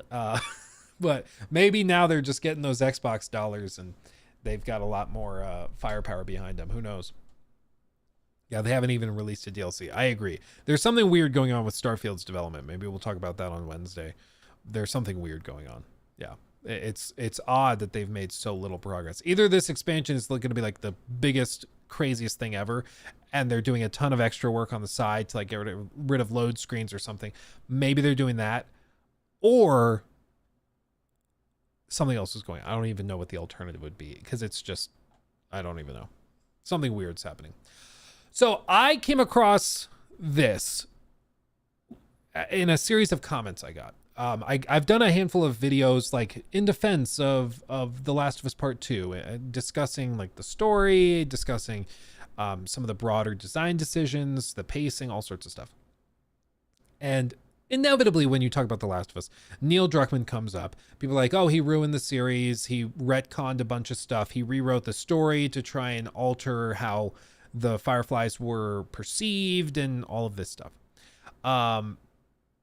And what was interesting is that people started bringing up a recording. It's one of the common points that they point to, is that they say that there was a recording at the end of The Last of Us, the original game, that had a surgeon describing how there were multiple attempts at making a cure with a bunch of different patients that were potentially also immune, just like Ellie, and they didn't work, which made Joel's decision much easier to make to save Ellie and kill who would end up being Abby's father. And so it was supposed to make it originally in the game easy for you to just waltz in and feel justified in saving Ellie, and less of a moral conundrum, right? Whereas the way that these people say it's been retconned is that Neil Druckmann went in, removed a recording from the game, cut it out of The Last of Us Part 1, and they went in it with a patch and took it out of the original game and the remaster as well, so that now that recording isn't there, and now the Fireflies, it seems like they could actually have made a vaccine, made a cure for the infection, or for the cordyceps fungus, and they couldn't because Joel did this thing selfishly. So they retconned the story, took that recording out to make it seem like more of a moral conundrum and make Joel seem like potentially more of a bad guy. And people have talked about this recording for years. People have brought it up constantly. I remember in my original like commentary video on The Last of Us, it coming up. I remember discussing it a long time ago. People are always bringing up this recording that Neil had cut from the game. And what's interesting, it's not true. Like, exactly. Like, Aaron sees where I'm going. This is not true. This recording was never actually in the game. But these posts from years ago act as if it was just a matter of fact. Like this post from 4 years ago, this was May 28th, 2020. So even before The Last of Us Part 2 launched, because that launched in June, I believe. So before The Last of Us Part 2 had even launched, this person's searching for the surgeon recording. I've come across many different people remembering that there was a second surgeon's recording found somewhere in the hospital section of the game at the very end. One mentioned it was a support surgeon, female, with different opinion on the whole surgery situation. It supposedly mentioned previous attempts on making a cure and 11 or 12 patients that were immune, just like Ellie. The recording was supposedly removed in an early patch to make Joel's decision a bigger moral dilemma. I'm looking for more information about it, searching for the transcripts. And I found other posts, even from like a year ago. So, okay, please tell me I'm not crazy. I bought and played the game the moment it was released, and I'm like 1,000,000% sure that there was a recording in the hospital that said they have found many more immune patients and that they killed all of them without results. And like after that recording, Joel's decision was, to me, like obvious and right. But then the recording got removed from the game and I couldn't find it the second time I played. Please tell me I'm not crazy. It was there for real. I'm searching for the info on it on the internet, but can't find anything. I remember after I couldn't find the recording on my second playthrough that I found the info that it was deleted on purpose to make it more morally challenging. Please tell me I'm not crazy. Other people have brought it up too. I remember there being an audio recording. It's not true. This is an example of a Mandela effect, which is trippy. This is like kind of outrageous. Okay. So if you don't know what that is, the Mandela effect is a type of false memory that occurs when many different people incorrectly remember the same thing. It refers to a widespread false memory that Nelson Mandela died in prison in the 1980s. Memories are not always precise recordings of events. And so, what are these pictures? Oh yeah, like misremembering whether the Monopoly Man had a monocle or not, whether the Oscar Mayer was EY or AY, whether Pikachu had the black tip on his tail or not. So like little bitty misrememberings that get compounded by lots of people repeating it. Okay. So, what's fascinating about this in the context of The Last of Us is that what seems happened is that early on in the lifetime of The Last of Us Part 1, the original game, people played the game, and there was this one transcript. This is an actual discussion of the actual recording. This is what it actually says. And it's a little vague, but they don't discuss or they don't say that they tested 11 to 12 other immune people and weren't successful and they'll try Ellie now, I guess. That never happened. And what seems, I would love to know where it started, because it seems like there was potentially maybe a YouTuber or a streamer or somebody with a larger platform made some videos back in like maybe 2013 or 2014 discussing like how this was maybe removed from the game because they thought they remembered maybe seeing that recording and they can't find it in the game now, so maybe they patched it and removed it. And then that got copied and somebody said it to somebody else, and then it was posted to the Reddit, and then people started repeating it and over and over and over again. And then you hear other people bring it up, and who knows, maybe back in the day, like I mentioned this, because here's the thing, I remember also, I have this false memory where I could have sworn that there was a recording where they talked about Ellie being another one of the immune that they've tested and that they're going to try to extract a cure from, even though it's not in the game. Like it's just not there, and it never was. And it's fascinating because I have this false memory as well where I could have sworn this was here, but it is verifiably something that I picked up by hearing other people discuss the game or by us chatting about it or whatever. Like I picked it up somewhere and just accepted it as like, yeah, I think I remember that in the game. And then I heard it reaffirmed time and time again to the point where now it to me is like, I could have sworn that was in the game, but it's just not. It's just not. It never was, but it's a constructed memory. And I find it fascinating because I still see people, like I said at the top, bringing this up in discussions about The Last of Us Part 2. And they're like, oh, yeah, no, Neil Druckmann was so desperate to find a way to make Joel look like the bad guy that he patched things out of the original game to make the decision more morally confusing and more difficult. So he changed the story to make Joel look worse. And it's just not a thing. Yeah, Joel lies about it, which is perhaps where it's doubled down and where the confusion compounds.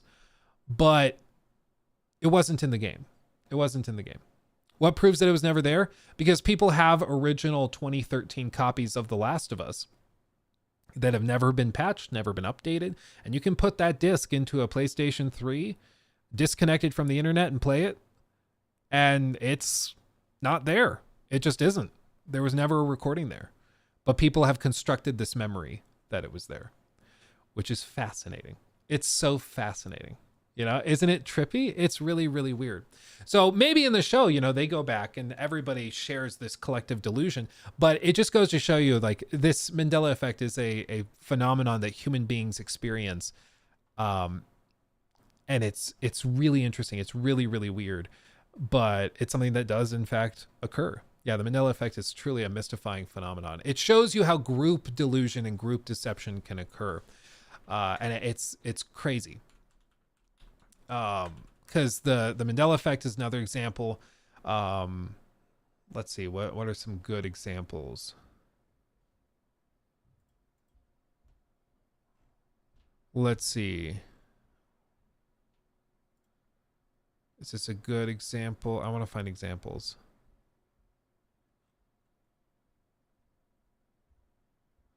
Oh yeah, people not knowing how to spell Chick-fil-A.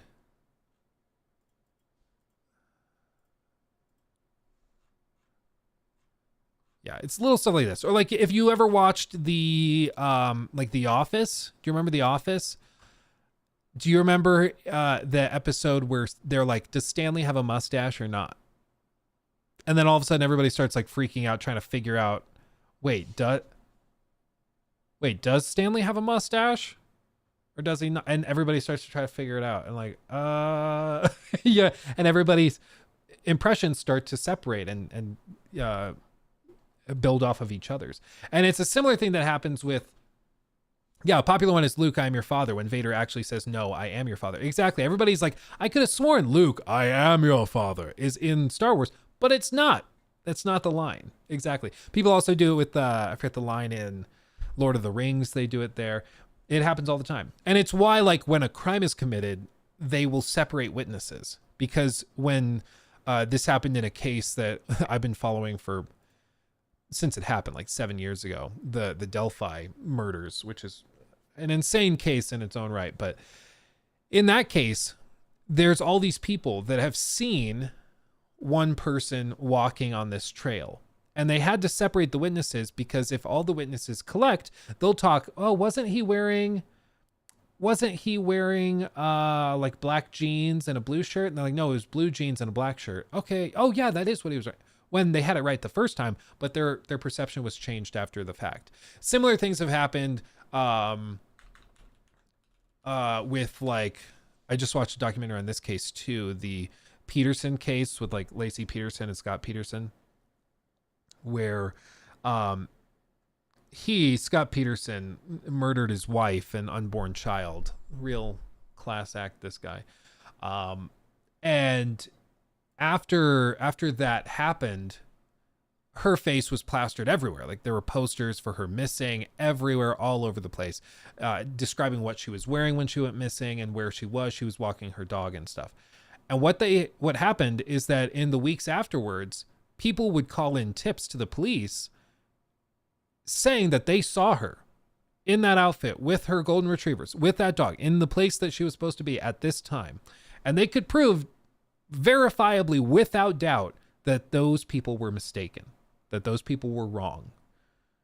Because they could demonstrate, nope, when they found her body, she was wearing a different outfit, or nope, that outfit, or at that time period that they were talking about, she could not have physically walked that far to get there in time, because we know for a fact she was at this location at this time, and so she couldn't have gotten there. And this happens all the time in criminal cases, especially, where people will construct memories because after the fact, they might have seen somebody with a dog, but then they see on the news that there was this person that went missing and this happened and that happened. And so they start to reconstruct the memory and inform it with that altered perception of what it actually was. It's really, really interesting. But the Mandela effect is a real thing. It doesn't just happen in true crime cases. It also happens in discussions about video games like The Last of Us, where we have this idea that, no, for sure, this recording was in the game and they patched it out to make it easier, I guess, to relate to Abby. And it just ended up not being real. It was just not true. So I found that really interesting. And I thought it was something kind of cool. So I figured I'd mention it.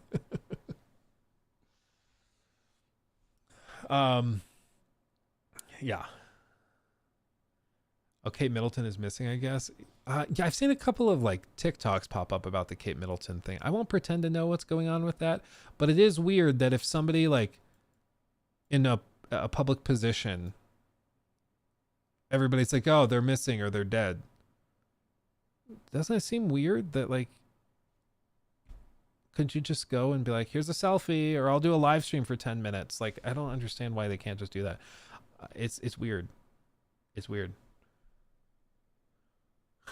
Wasn't the actual line, Luke, I am your birthing person? Oh, man. That Mayan calendar ending really did us in. Dude, I remember that. I remember that when I was still like a kid at the time. Like 15, I think. It's 2012. Yeah, it's like 15. And I remember the pastor of our church. He was like on one. He was pretty sure it was real. I don't know why, because I was like, but you're like a Christian pastor. Why are you believing the Mayan calendar? Cause he's like, because it's satanic. Oh, okay. Okay, sure. But it's just weird. But it was fascinating because he like I was telling everybody in the congregation. I think it was like right after, it might have been the Christmas service or something. It was at a time. Yeah, I think it was the Christmas service. Cause it was at a time when it was totally inappropriate to start talking about like the end of the world and everything's coming to an end. And he like the service, he's basically saying goodbye to everybody because he thinks everybody's going to die in like a week after Christmas. He's like, when we gather, if we do, on December 31st, I would like to just say that it's just crazy. It's like, bro, chill out. Oh man. Yeah, Kate Middleton did take a photo, but it turned out to be AI generated with Photoshop. Yeah, there's something weird with it. Honestly, what it most likely is that she probably like, I think she had a surgery. She's probably been at home recovering, and she just didn't look like totally dolled up and paparazzi ready. So they did like some Photoshop magic to put a photo together and release it for like Happy Mother's Day in the UK. And that's it. That's the whole story. And she's like, yeah, and I'll make a public appearance once I'm feeling better and I can like do my hair comfortably. Like, I think that's what it was. And everybody's like, nope, she's dead. It's just crazy. Like, who knows? But often, you know, Occam's razor, often the simplest explanation is and the one that requires the least number of, you know, multiplied variables is the correct one. Also, I figure we can do this. I don't think we've done a dedicated segment to this, Jacob, so I think we wrap up with this. Hold on.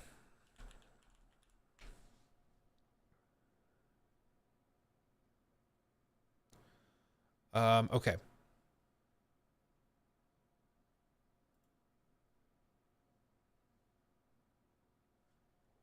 Let me pull this one up. So, oh, sorry. New segment. There we go. I have a conspiracy theory. I've told you guys about it. I brought it up. It's been a whole thing. But I figured we could do an actual segment just so I could explain myself clearly and concisely to everybody so that there is little doubt, just so everybody knows where I'm at with it. I want to be clear. This is a conspiracy theory.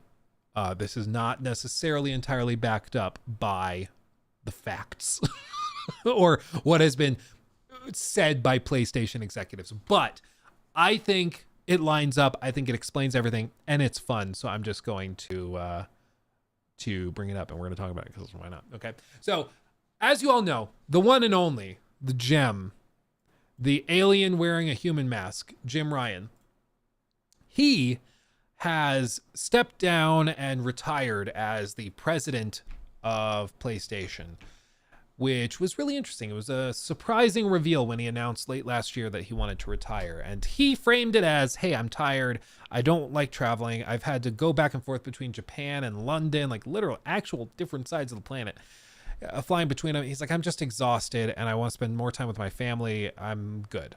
So he wanted to move on.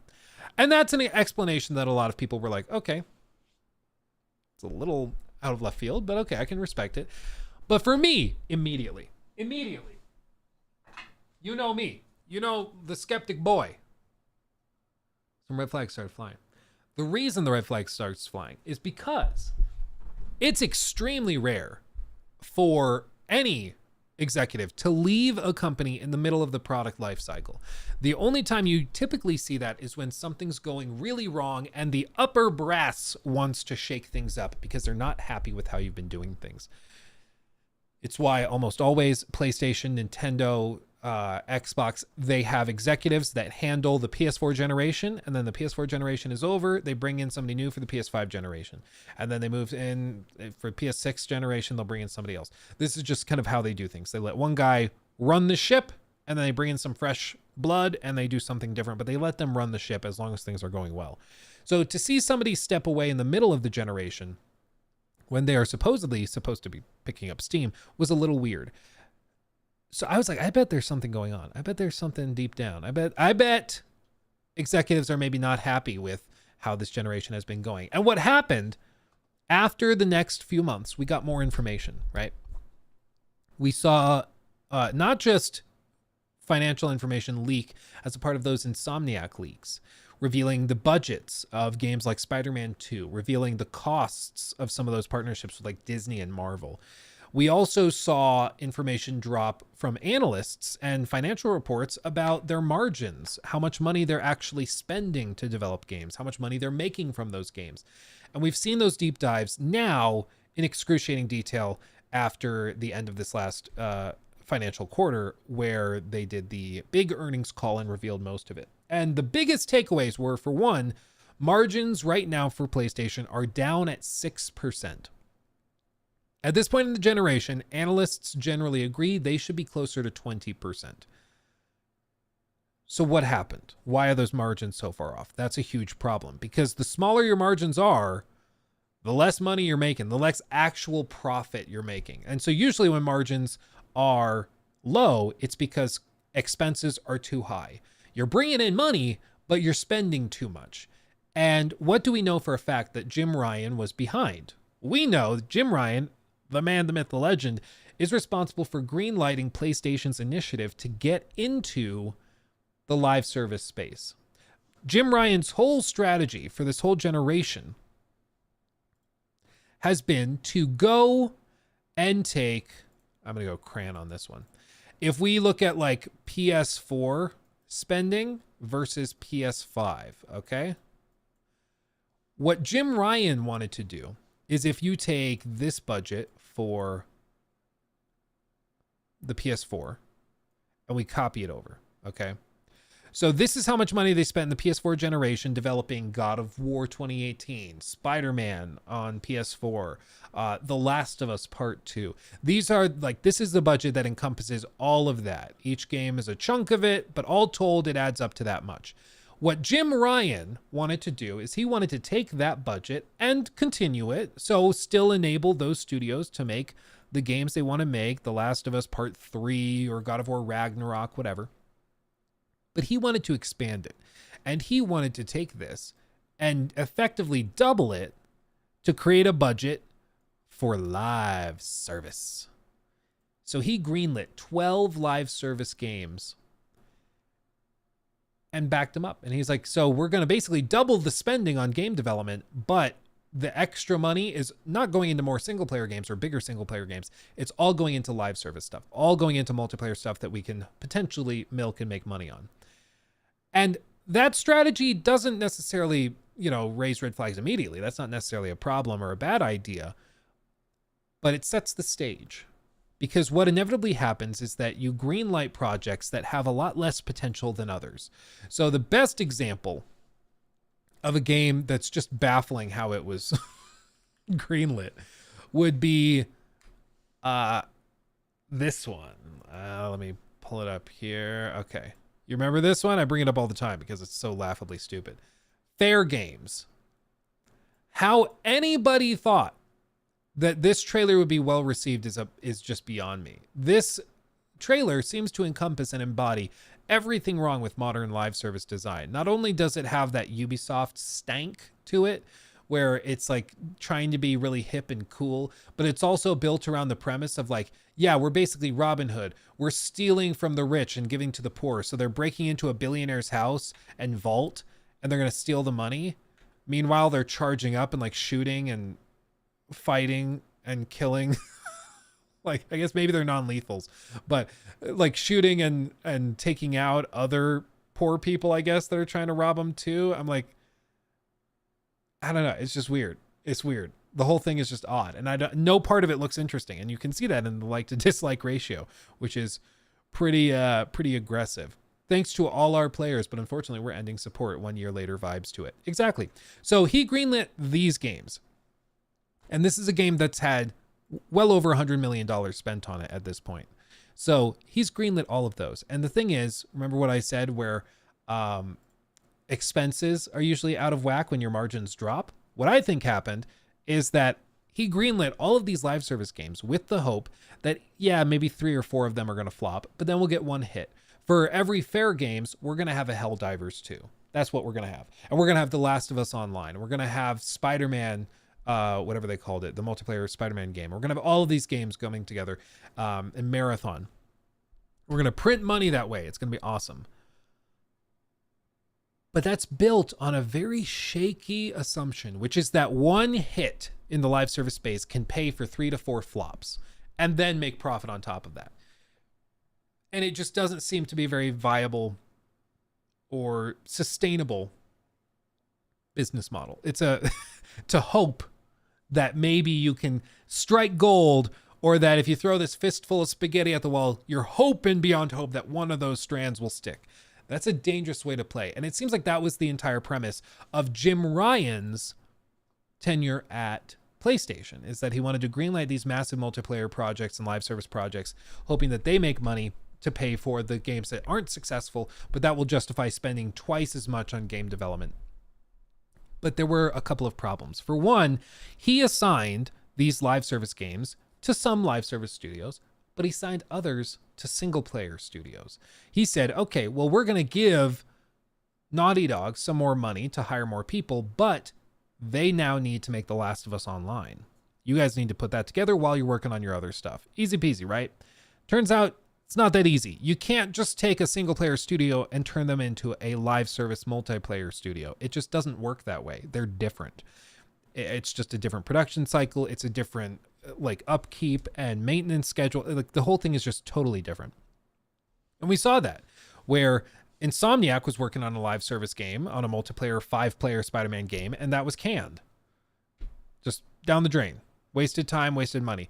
The Last of Us Online was worked, and then apparently, reportedly, Naughty Dog executives went to PlayStation and said, listen, we can do The Last of Us Online, but we're going to have to become a live service support studio. You know, they said this in their statement when they canceled The Last of Us Online. They said, we went to PlayStation head honchos, and we said this would require us to do it right to become a live service studio. That means no more Last of Us Part 3, no more Uncharted games, no more games on that scale that regularly win Game of the Year. And Sony just ended up looking at it and being like, okay, well, maybe this is just not where we should be putting our priorities. So they let them off the hook after spending, again, over $100 million most likely on The Last of Us Online. It's crazy. It's crazy. And they've canceled other live service projects. They've walked away from others. They've shrunk the budgets of some. And after all of this, they have one hit, and that's Helldivers 2. Ironically enough, Helldivers 2 is mostly successful on PC, not even on their own console, which is freaking hilarious. Because that also means that every time you buy a microtransaction or those live service components to generate more revenue, Valve is taking 30%, is my understanding, even of those microtransactions, which is really, really funny. So, my feeling is that Jim Ryan got the job because he pitched that he was going to build this live service portfolio and it was going to double the revenues and profits at PlayStation. But what happened instead is that he ended up wasting years of their most talented and valuable studio's time working on The Last of Us Online, on this multiplayer Spider-Man game, on all of these different projects that have just ended up being a waste. And now their margins are way lower than they should be. They're not actually making anywhere near as much money as you would think on their gaming side of their business. And they needed to shake it up. And so I think what happened is that Jim went and sat down with his bosses. This notably also happened after a new guy came to town.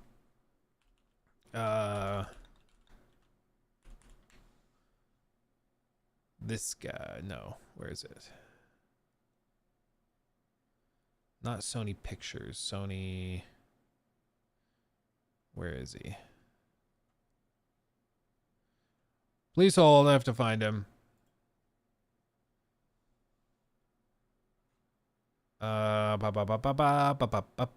This guy, Hiroki Totoki. This guy. This dude. Look at him. So he... Where... I just want to know when he was promoted. That's the big thing.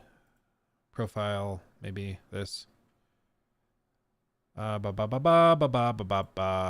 going to tell me. Come on. Crunchbase, will you tell me when he was promoted?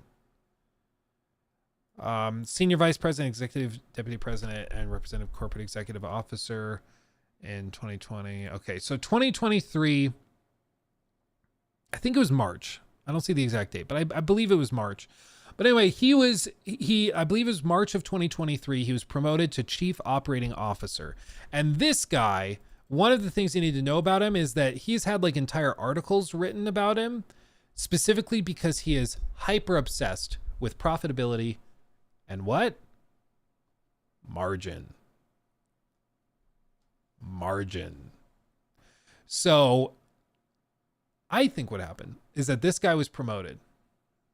He did an analysis as the new COO of PlayStation, or of Sony. He went and did an evaluation with his team of PlayStation, their biggest business. And he found it was very problematic. He found that the margins were shrinking. He found that spending was out of control. The vision for these projects was unclear and muddied, and it wasn't even like there wasn't a clear methodology for which projects were going to be greenlit and which ones weren't. It's crazy. So I think what he did is he looked at it and he said, Jim, we have a problem. This is not good. And it starts to time out pretty well, right? Because when did Jim Ryan announce? Jim Ryan announces retirement. Is this the original article? September of 23. So if the new COO comes in, they do an evaluation over the summer. They come to him in like August and like, so Jim, this is bad. Everything is not going well. And I think it's your fault. We're going to look for a new manager. We're going to look for a new head of PlayStation. He's like, okay, well, don't humiliate me. I'm going to retire. So just let me retire. And I'll see things through the end of the year. And then I'll go on my way. You can find a replacement. We'll go like that. And they said, okay.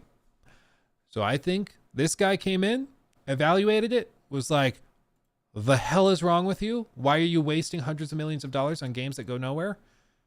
And he said, I'm sorry. I'm going to quit. So he retires. This guy takes over as the interim head of PlayStation. So after he boots the old guy out, he takes the reins while he's looking for a replacement. And now Jim Ryan rides off into the sunset, not totally humiliated. And meanwhile, PlayStation can try to figure out a way to salvage the mess that he created effectively. And so to be clear, this is a speculative thing. Okay, this is not confirmed or anything, but I think it lines up. The timelines line up very, very nicely and neatly. And it is the case that a lot of corporate executives tend to get the sort of it's okay treatment where they're allowed to just ride off into the sunset. Even somebody like Bobby Kotick, who should not have gotten a gentlemanly send-off after they sell Activision Blizzard to Xbox. He just, or Microsoft technically, he just, kind of scampers off. He just kind of disappears, and it's not a big deal. Even though it should have been, he just drifts off. So, yeah, now this all tracks, I think, onto something like, yeah, what do you do with this information? I don't think you do much of anything other than concluding that I think the guy that's taking over is not happy with their doubling down of live service games and wasting so much money on projects that went nowhere. I think he's livid that they spent 4 years and basically got no huge titles out except for God of War Ragnarok and then Spider-Man 2. And technically for Horizon Forbidden West, but that was technically in development before that. But with all of this, I think he's just this was a gamble on live service that didn't go anywhere and ended up being a big waste. They've now canceled a third of the projects. More of them are going to come out and are not going to generate any sort of profit or revenue. And I think they're going to refocus, and you're going to see, hopefully, PlayStation get back into the groove and get back into the rhythm of their single player games and let those take over the business once more. Because this whole generation has been so weird, where it feels like we are not getting the same visionary greenlighting of projects like with Sean Layden, where he greenlit all of these amazing games that ended up just exploding and becoming super successful, and new IP and all this. It seems like with Jim Ryan, we've just treaded water and had live service games and remakes and remasters. It's like Disney, but in the gaming space, and that's why it's super frustrating. Venom Gaming also, thank you for the 20 pounds. Very generous. The gaming space is crazy right now. The gaming crash of the 80s I wasn't around for, but from everything I've read, it seems to be happening again, but through live service dog water. Indie games being the saving grace. Well, and the saving grace for all of this, I think, is that in the 80s, there was no way. The reason it crashed was because there was no way of validating quality. You didn't know if you bought a game for what is in today's money like $120 for a AAA game. Back then, it was very expensive. In today's money, you'd be spending $120 on the game, and you wouldn't even know if that game was going to be good, because there weren't reviews. There weren't YouTubers or streamers. You couldn't look up to see what the Metacritic was. That didn't exist. You could maybe ask the person behind the counter, what do you think of this game? But that was it. There was no actual like definitive place to go to for this. So it was really, really hard to evaluate quality. And that's why you ended up with games of such inconsistent quality that went from really good to total garbage, but they all cost the same. Now something similar is happening, but the difference is that people are not wasting their money up front. And with the internet, these companies get blasted much more. And so I think it's not going to be a gaming crash. I think you're going to, like if you think of driving a car, the business is the car, the industry is the car. In the 80s, it was a full-on crash into a tree, and then they had to get towed out and then figure it out by Nintendo, and Nintendo takes over the wheel and everything's fine for a while. And then Xbox, PlayStation take over in the 2000s and things start to get figured out. What I think we're doing now is if the industry is driving, this represents a series of like really bad potholes that freak you out. And you're like, did we pop a tire? Are we going to have to stop? This is bad, right? But everything is okay. It just rattled everyone. And, maybe if Ubisoft or PlayStation or whoever these companies are, if they represent like the tires, maybe they do get popped, maybe they do freak out. And Embracer Group is maybe a great example of one that a tire that popped, but we'll be able to throw a new one on and keep going. I don't think it's going to be a full-on crash again.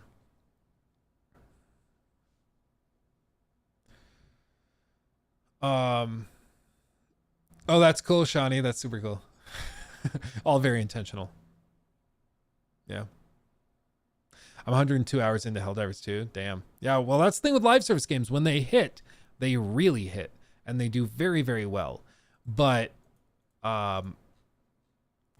the problem with spending hundreds of millions of dollars on these games is that if you're relying on one hit and you're throwing 12 balls, like that's a dangerous game to play. You're basically just gambling. That's all it is. Like he is like, okay, we'll greenlight a bunch of games and hopefully one of them does well. And that's the whole thing. Luke, do you think we might end the PS5 gen without a single Naughty Dog game? I don't think so. I think we probably see one, maybe even this summer we see a trailer, or next year. But I think we see something, because we know that they've been working on something for a while. They were working on The Last of Us Online, but they've been hiring a lot, and the remake of The Last of Us Part 1 and The Last of Us Remastered, or Last of Us Part 2 Remastered, apparently those were basically training for new hires. That's my understanding. So they're hiring people for something. And they're apparently very excited by the game they're making, but it's a very difficult game. It's weird. Neil Druckmann keeps saying that in interviews. He's like, the game we're working on right now is a very difficult game to pull off. And I don't know what that means. Kind of freaks me out. Anyway, so yeah, that's my conspiracy. That's my conspiracy theory with regard to Jim Ryan. Take it or leave it. I think if it's true, it's actually promising. I think it says some good stuff about the direction PlayStation is heading. And I'm not too bummed about Jim Ryan leaving. I think it's probably a net positive, and I've said for a long time, I just don't like him. I don't think he's a gamer. I don't think he is interesting or interested in the industry. I think he is at his core a businessman, and that's it. He's not a gamer. And say what you will about Phil Spencer. Phil Spencer is a gamer. And we can all give him crap for all sorts of reasons, but at the very least, he's a gamer. And I think that that's unfortunately more than can be said for a lot of these executives, man. Like,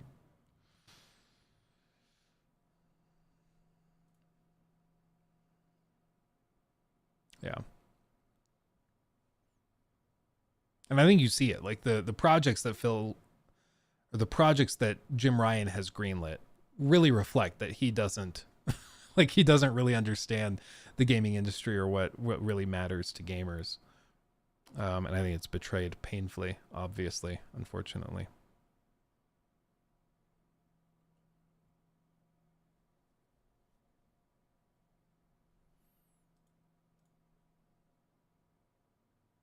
But he's addicted to Diablo 4. Yeah, apparently he spent a lot of time in Vampire Survivors, I think is what it is.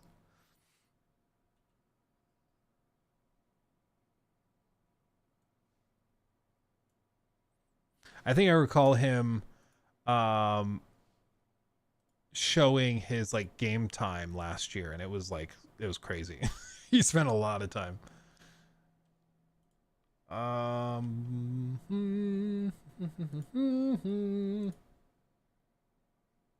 Sucker Punch, yeah, Sucker Punch is overdue. Naughty Dog is overdue.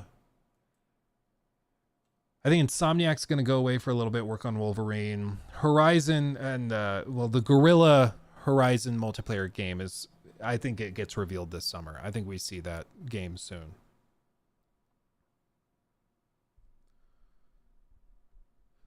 Yeah, Sean and Suhei Yoshida were pretty good when they were at the Reigns. Yeah, I mean, they knew what they were doing. And Shuhei is still working, I believe. He's still there. But yeah, just they need a visionary. They need somebody who can see games with potential and greenlight them. And unfortunately, it just doesn't seem like they have that. WTF is Blueprint doing? Dude, for real. Blueprint also is overdue because they had Demon's Souls at the start of the generation and they impressed Sony so much. They were bought and now they're working on something. So 223 hours in Vampire Survivors is respectable.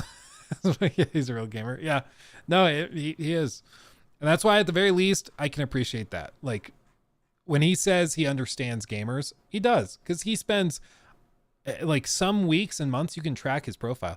Some weeks he will spend more time gaming than I will. If I'm like working on a video or if I'm, busy with the kids or something, like he will spend more hours as the CEO of a multi-billion-dollar company playing games. He'll spend more time than me, which is crazy. It's crazy, but it's because he's a gamer. Like he goes hard. Maybe one day when I'm CEO of Xbox, I'll be able to play more games. Maybe I'll have more time. But okay, guys. So here's the deal. You saw the downfall of Halo. I think Halo is on its way down for a long time. I think that's the big thing. Yeah, Halo has many problems. So here's the deal. I have to work on something super secret. So I am going to end the stream and go work on that. Hint, hint, nudge, nudge. So I'm going to go work on that. I will be in touch and we're going to have another awesome stream on Wednesday. Maybe I'll pop in tomorrow. Who knows? We'll see how we're feeling if I have time. Ripping monsters, yelling at AIDS, and pawning noobs. That's funny. Okay. That's funny. So I'm going to go do that. You all wait with bated breath. Okay. And I will see you guys very soon. Okay. I have a feeling Wednesday we'll have lots to talk about. Okay. Just you wait. Okay. It's going to be a good time. Okay. Much love, everybody. I will see you in the next one. Hugs and kisses. Thank you to everybody who subbed and chatted and super chatted and all that. You guys are amazing. Much love. I will see you in the next stream. Hugs and kisses. Bye-bye.